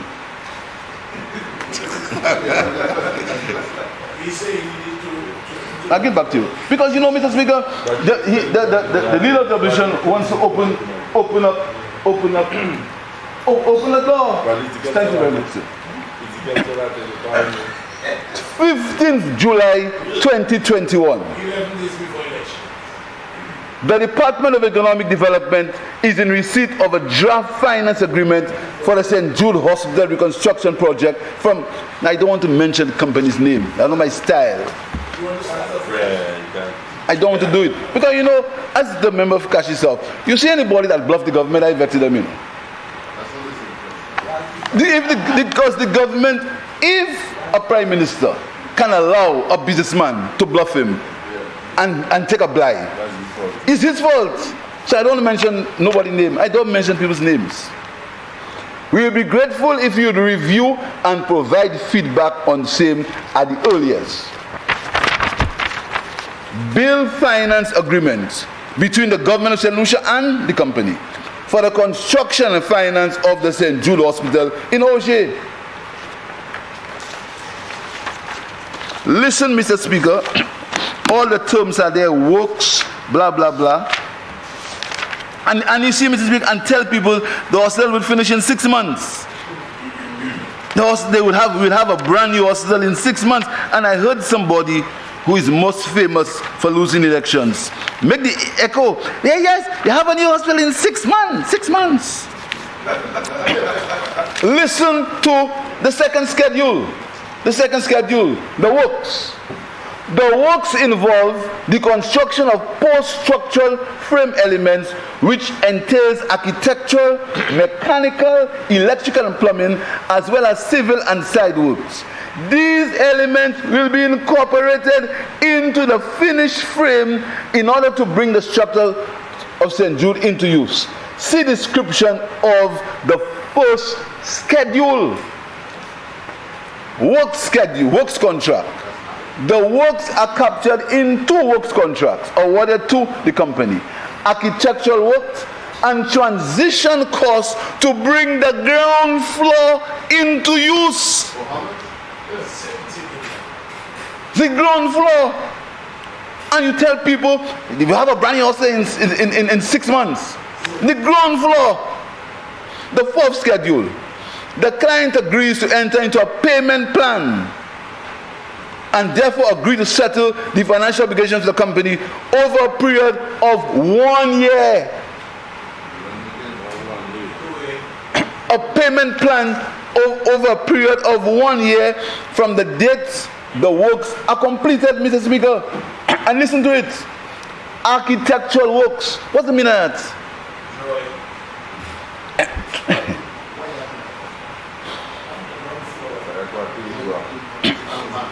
22,883,687.58. Architectural works.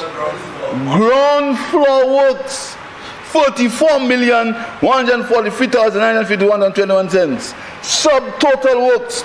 56,977,651.79 cents. VAT 7.1 million 102,204. Total 64,099,843. Finance costs, interest, Mr. Speaker, and remember shows that is a banker, a short-term financing agreement. The interest cost is $6,653,811. The grand total $70,773,864 for the ground floor of a hospital. The ground floor alone. Now, listen to the payments. And you know, Mr. Speaker, this is, Mr. Speaker, you know, Mr. Speaker, you know, this job, Mr. Speaker, this job is a very lonely job. Because when I go home at nights and I think about the tasks ahead for this country, how the people in my constituency, they come to me to want to send their children to school. They want, the roads are bad. And I think of that waste, Mr. Speaker. It really hurts my heart, Mr. Speaker. The loneliness engulfs me. Because I also know that there are men and women who feel, the men and women we feel, and we try to comfort each other and say, better days are coming, Mr. Speaker. Listen to that. Listen to that. Mr. Speaker, you find a hospital structure. You commission an inquiry into the hospital structure. You pay $1 million for it. Again, I'm not against a person who paid $1 million. Nothing. You see, Mr. Speaker, I don't get involved in these kind of things. I get involved in the policy makers, not the fellows who make the money. The decision, thank you very much. The decision makers, Mr. Speaker, you have an audit, you pay $1 million for it, $985,000 to be exact. You want exact figures. The audit tells you that there are issues in the hospital, but it can be used for the purpose of a hospital.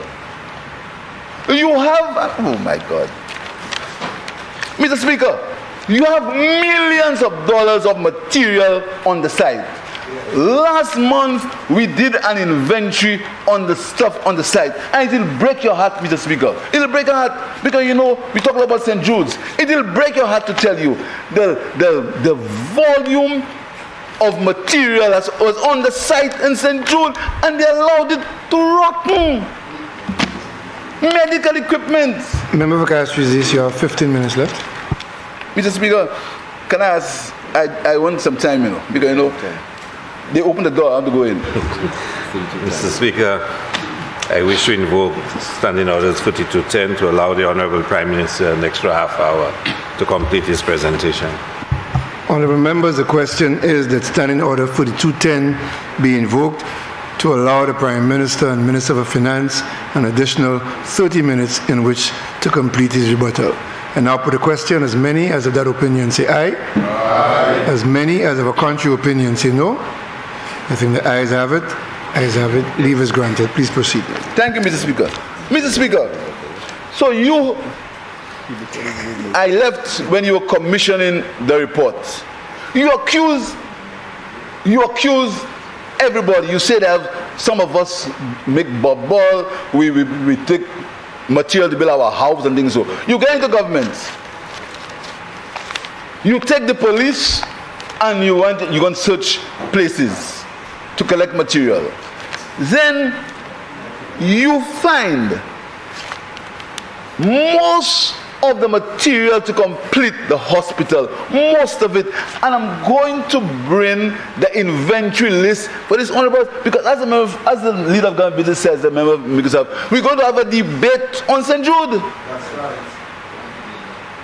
We're going to have a debate on St. Jude. Because the propaganda that is spread about hospital in 6 months, we must clarify, Mr. Speaker, there is an inventory that shows material that could be used was allowed to waste and rotten. Then you go and you destroy 2 buildings.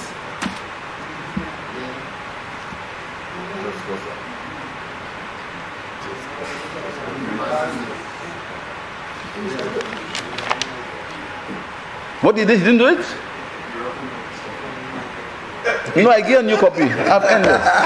If it's copy you want, Chief, copies you have to see there coming. He wants to think back proper. You destroyed 2 buildings. Up to today, you cannot tell the people of St. Lucia why you destroyed these 2 buildings.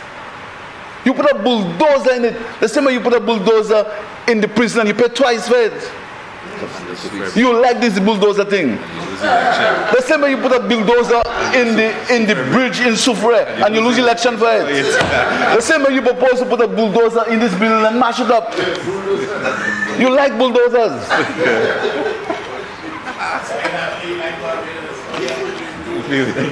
Richard, order. You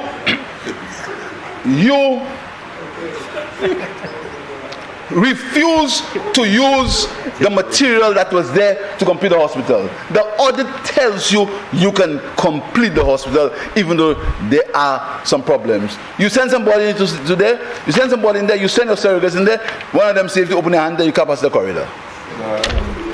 So on that basis, you stop. Then you leave it for 3 years. Goodness gracious, man. You allow the building to rotten. You leave it closed for 3 years. You spend $89 million on a block. And you have liabilities of $34 million that I have to pay.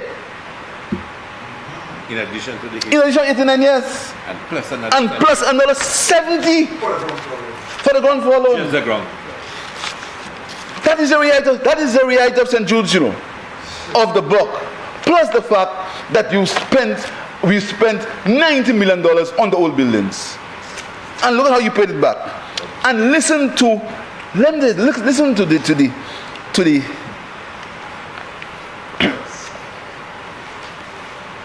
the payment will be carried over the period of 1 year in the following manner.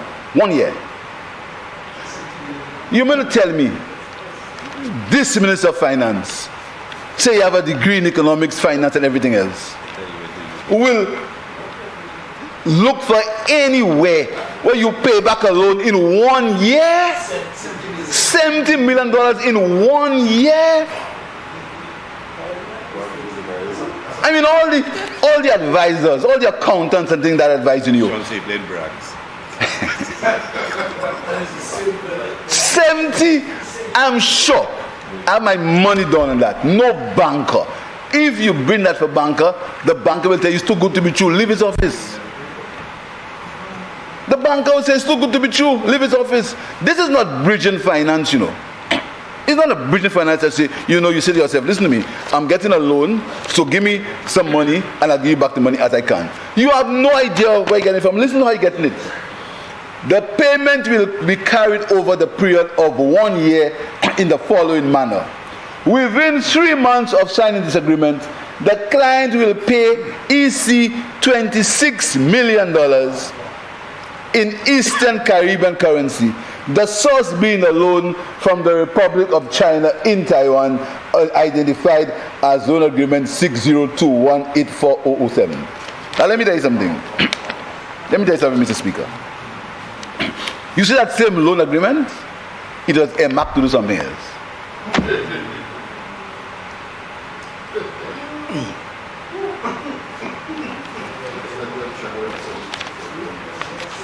The second quarter payment, and I think I have the information. If they doubt me, I have the information. I have it. The second quarter payment will be carried out by the client, paying to the company EC 10,752,000. The source being the government of St. Lucia. So for somewhere, you're going to get $10 million in serious cash flow problems. When you run a deficit in your current account of over 7%, you'll find $10 million to pay the phone. Yes.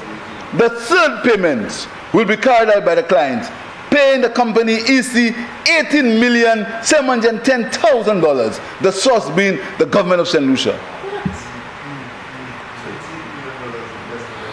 The fourth payment, the fourth quarter payment will be carried out by the client, paying to the company EC $14,478,994.80. The source being from the government of St. Lucia. Listen to the clause, and you must take your mind to the airport. Remember, the airport had a finder's fee. Remember that? Because when the airport was supposed to be financed, there was a finder's fee until the bank said, no, I give you the money. There's a finder's fee. Listen to the thing now. In the case of late payment of any invoice submitted by the company, the client will pay interest of 1% per day. What? Because the client knows he's going to be late. 1% per day to the company on the amount overdue. 1% per day. Now, Robert Lewis was a mathematician. What's 1% of $69 million? What's it? 1%? $6,900. $69,000. Yeah. $69,000 a day. Yeah. $69,000 a day. A day. That's the interest you're going to pay. So 10 days is 690. No, 690,000, 10 days.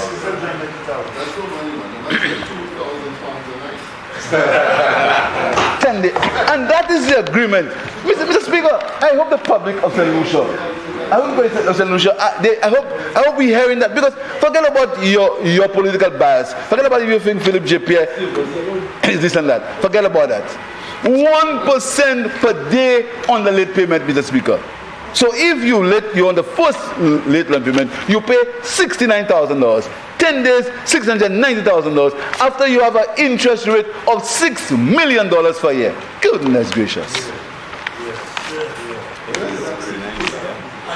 And your finance cost of that. That is money that is protecting the 10%. That's 6.9. Oh yeah, you're right. So, Mr. Speaker, I am saying that to you, Mr. Speaker, and this is not something that I say, This is a document which I have made a document of the House, and which will come back to this House when we have the debate on St. Jude. Because we have nothing to hide on St. Jude. Because if the United Workers' Party was smart, they would say, let sleepy dogs lie low. But no, it's bravado. Let's demonstrate. Let's demonstrate. Because you know the facts, Mr. Speaker. Then the airport is another story. The airport is even bigger money. The airport is even bigger money. Because there was a plan, Mr. Speaker, so that's the St. Jude story. There was a plan for the airport for 760 piles. By an instruction, it turned to 3,000.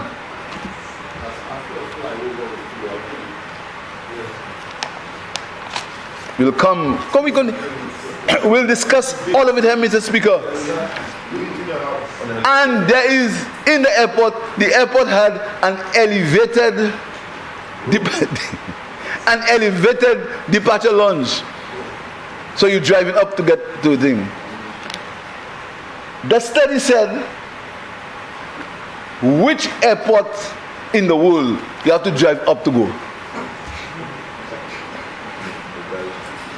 Bogash. I mean, it's not me I say it, you know. Don't look at me as you strange. Don't try that. Don't try that pretensive. You're too pretensive. You drive to go in? You drive to go to Miami Airport? You drive to go upstairs? Do you drive, when you drive your car to Miami Airport, do you drive upstairs? Which airport? Where? Only the one you go to. You drive, do you drive? That's like that already. Do you drive to go upstairs in the airport? When they drop you in the Miami, you drive upstairs? Where? Upstairs is departure, and downstairs is arrival. You drive?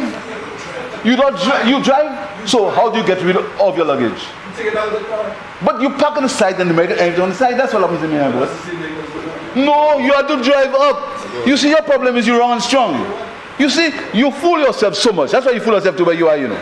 You fool yourself so much. That's why you tell all your colleagues that you win already. I win already, man. Pierre got an election. Win already. That's what you told your colleagues. That's true. That's what you told them. That's what he told them. He said, I win already, you know. This was a Calvin. Pierre is a joker. That's what he told your colleagues. But this Pierre beat you 15-2.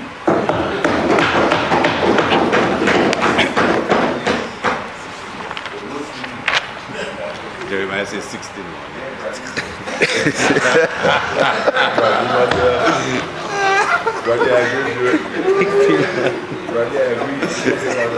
So, Mr. Speaker, I thought, Mr. Speaker,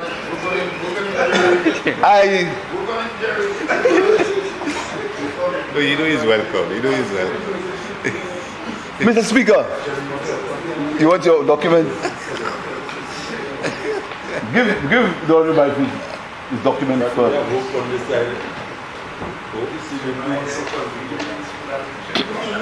Honorable Badfield. So, Mr. Speaker, I thought, Mr. Speaker, I would make these issues bring the issue attention to the House, Mr. Speaker, because really what we want to do is not to accuse anybody, but we're asking questions, and these questions are there to be asked. Why would somebody do that? Exactly. Why would somebody do that, Mr. Speaker? Mr. Speaker, do you know, if this leader of the opposition had continued the project that we started, you know we would never be here? That's true. That's true. We would never be here. Look at how St. Lucia would have been if he wasn't leader of the UWP. We'd have a new airport. We'd have the Castries Grocery Highway. We would have a new St. Jude Hospital. We would have a new Millennium Highway. We would have the Range Hotel. We would have a new wind farming. We'd have a wind farming dennery, renewable energy. We'd have all that. How you expect us to win election? But you know, Mr. Speaker, there is something that says, "He whom the gods want to destroy is first make of mad." Because I cannot understand, and I've asked everybody, including some of his colleagues, why did this guy do that? I mean, I've never understood why. Why would this guy, why would a prime minister find these projects in the making? I forget the police headquarters that he mashed up. That was funded already.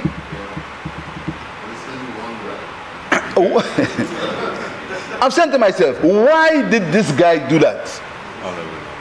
Why would the honorable member, thank you, do that, Mr. Speaker?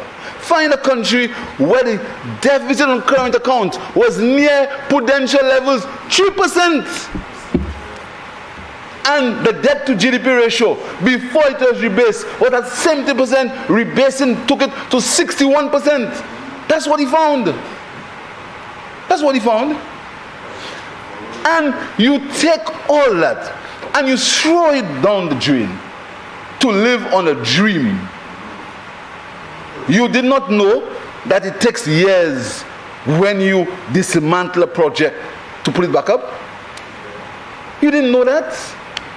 You didn't know that investors lose confidence in you when you find something going and you just break it up.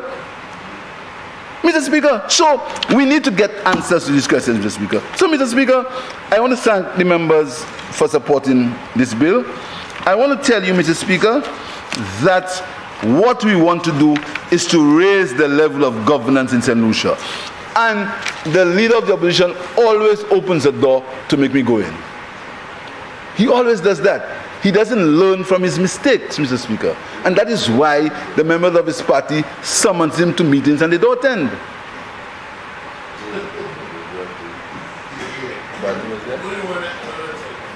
That is why, Mr. Speaker, because he doesn't listen. He doesn't listen. He doesn't take counsel except from people who he believes can give him counsel, Mr. Speaker. Because we want them, you know. Today I heard him trying to say about, oh, the member of Beaufort South talk about constitution.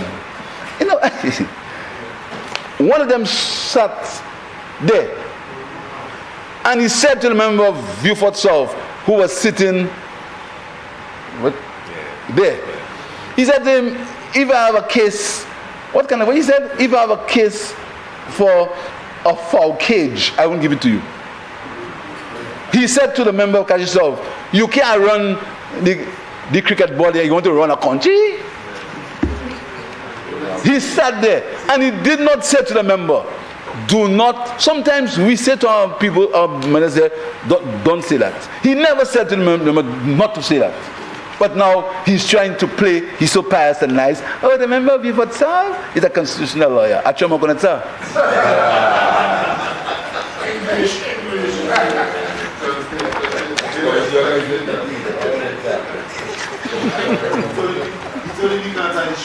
Yes, thank you. They simply tell you come from a cave in Beaufort North. Remember that? Yeah, that's what they told him. They told him he come from a cave in Beaufort North. The member, the leader, none of my men and women that can say that. I'll call him up, pull him up right away. He said to him, you said to the member of Beaufort North, you come from a cage in Beaufort North.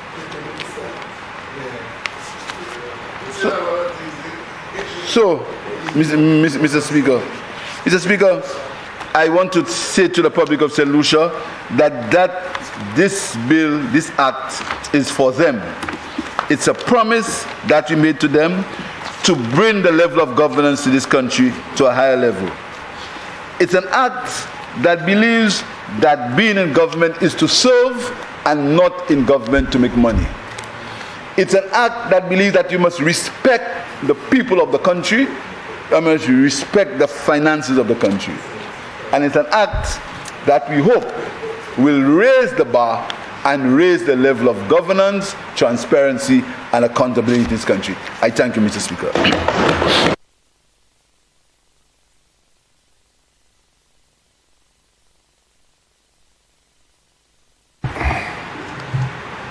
Honourable members, the question is that the special prosecutor bill be read a second time. And now put the question. As many as of that opinion say aye. Aye. As many as the contrary opinion say no. I think the ayes have it. The ayes have it. An act to provide for the special prosecutor the investigation and prosecution of corrupt conduct of public officers and public officials, and for the appointment of the special prosecutor and for related matters.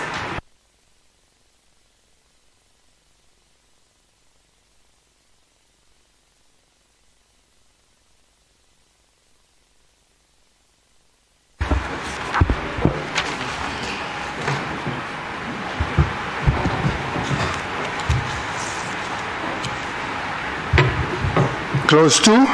Interpretation. Clause 2 stands part of the bill. Aye. Clause 3. Authority not affected. Clause 3 stands part of the bill. Aye. Part 1, clauses 4 to 23. Office of Special Prosecutor. Could you put on your microphone, member? Typo there. Clause 11. Vacancy. Yes. The office of the Special Prosecutor is vacant on the expiry of his or her term of appointment, or if he or she, not her or she.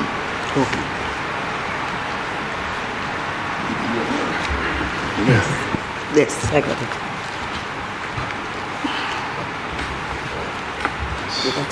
Part 1, clauses 4 to 23 as amended stands part of the bill. Part 2, clauses 24 to 29. Prevention of corrupt conduct.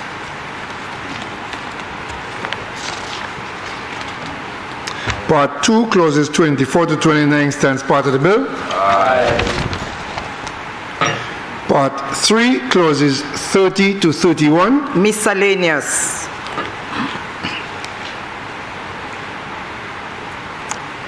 Part 3, clauses 30 to 31 stands part of the bill. Schedule. Section 2. Schedule stands part of the bill. Clause 1. Short title. Clause 1 stands part of the bill. Honorable members, the question is that the committee rises and the bill be reported. I now put the question. As many as of that opinion say aye. Aye. As many as of a contrary opinion say no. I think the ayes have it. The ayes have it.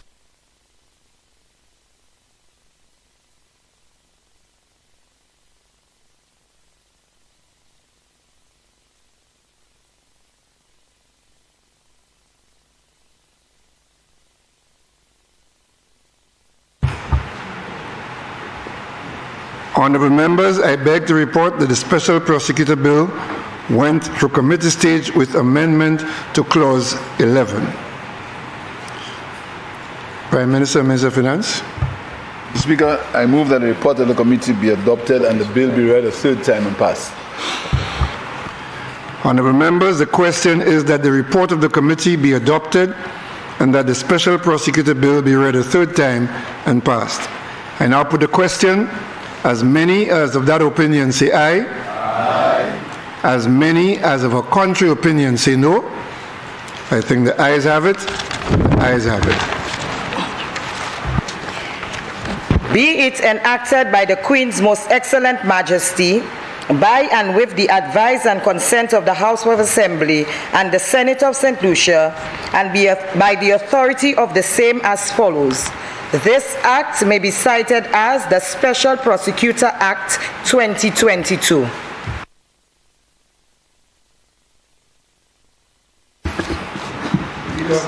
Leader of Government Business. Mr. Speaker, I move that the House stand adjourn sine die. Honorable members, the question is this House do stand adjourned sine die. I now put the question. As many as of that opinion say aye. As many as of a contrary opinion say no. I think the ayes have it. The ayes have it. Sitting adjourned.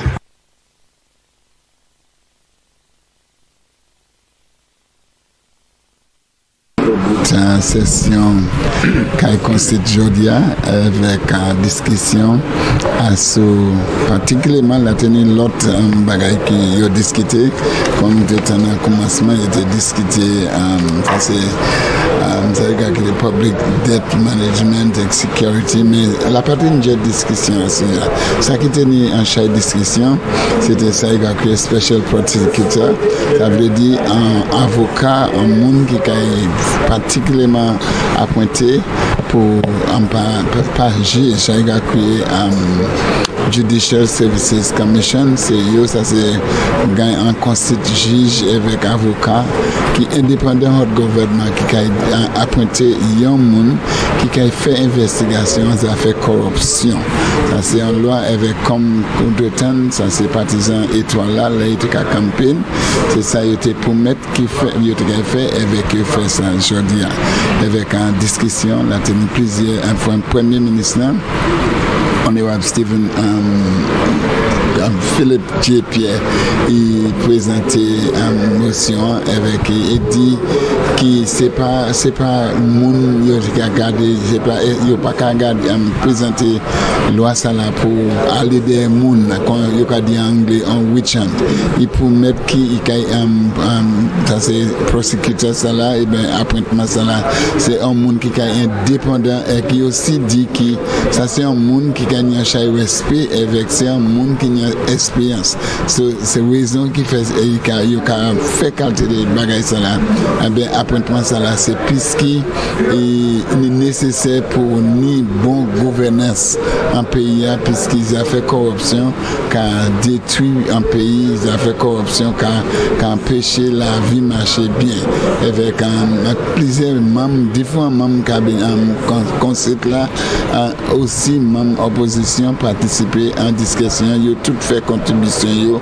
avec pour faire un finissement nous premier ministre qui a baissé ça il a créé un rebuttal ça veut dire qu'il a répondu à ce ça qui passait en dedans qu'il concept c'était une journée qui était bien longue il était pour des pauses c'est une pause pour déjeuner quand l'autre il tenait en pause aussi mais ça mentionné vitement qui durant ces sessions la tennis c'est gain sport qui sorti l'Angleterre ces jeunesse là on est Julian Alfred avec les autres maintenant qui participent à ça, ils ont Commonwealth Games l'Angleterre, ils ont dévié sorti aujourd'hui qui viennent faire une petite présentation avec speaker qui consiste là, saluer, féliciter et tout le monde une bonne saluation pour ça ils ont fait. C'était une bonne journée tout bonnement avec un compte la tenue chez tiré mété mais en finissement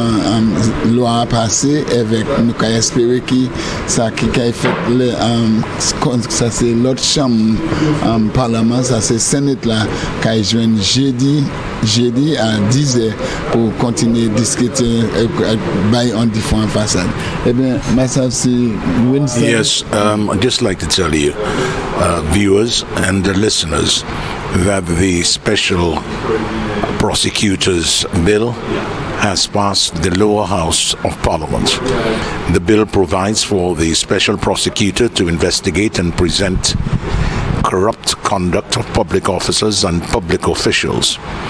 The bill being passed will not affect the authority of the Director of Public Prosecutions, the Attorney General, the Parliamentary Commissioner, Integrity Commissioner, and the Financial Intelligence Authority under the Money Laundering Act.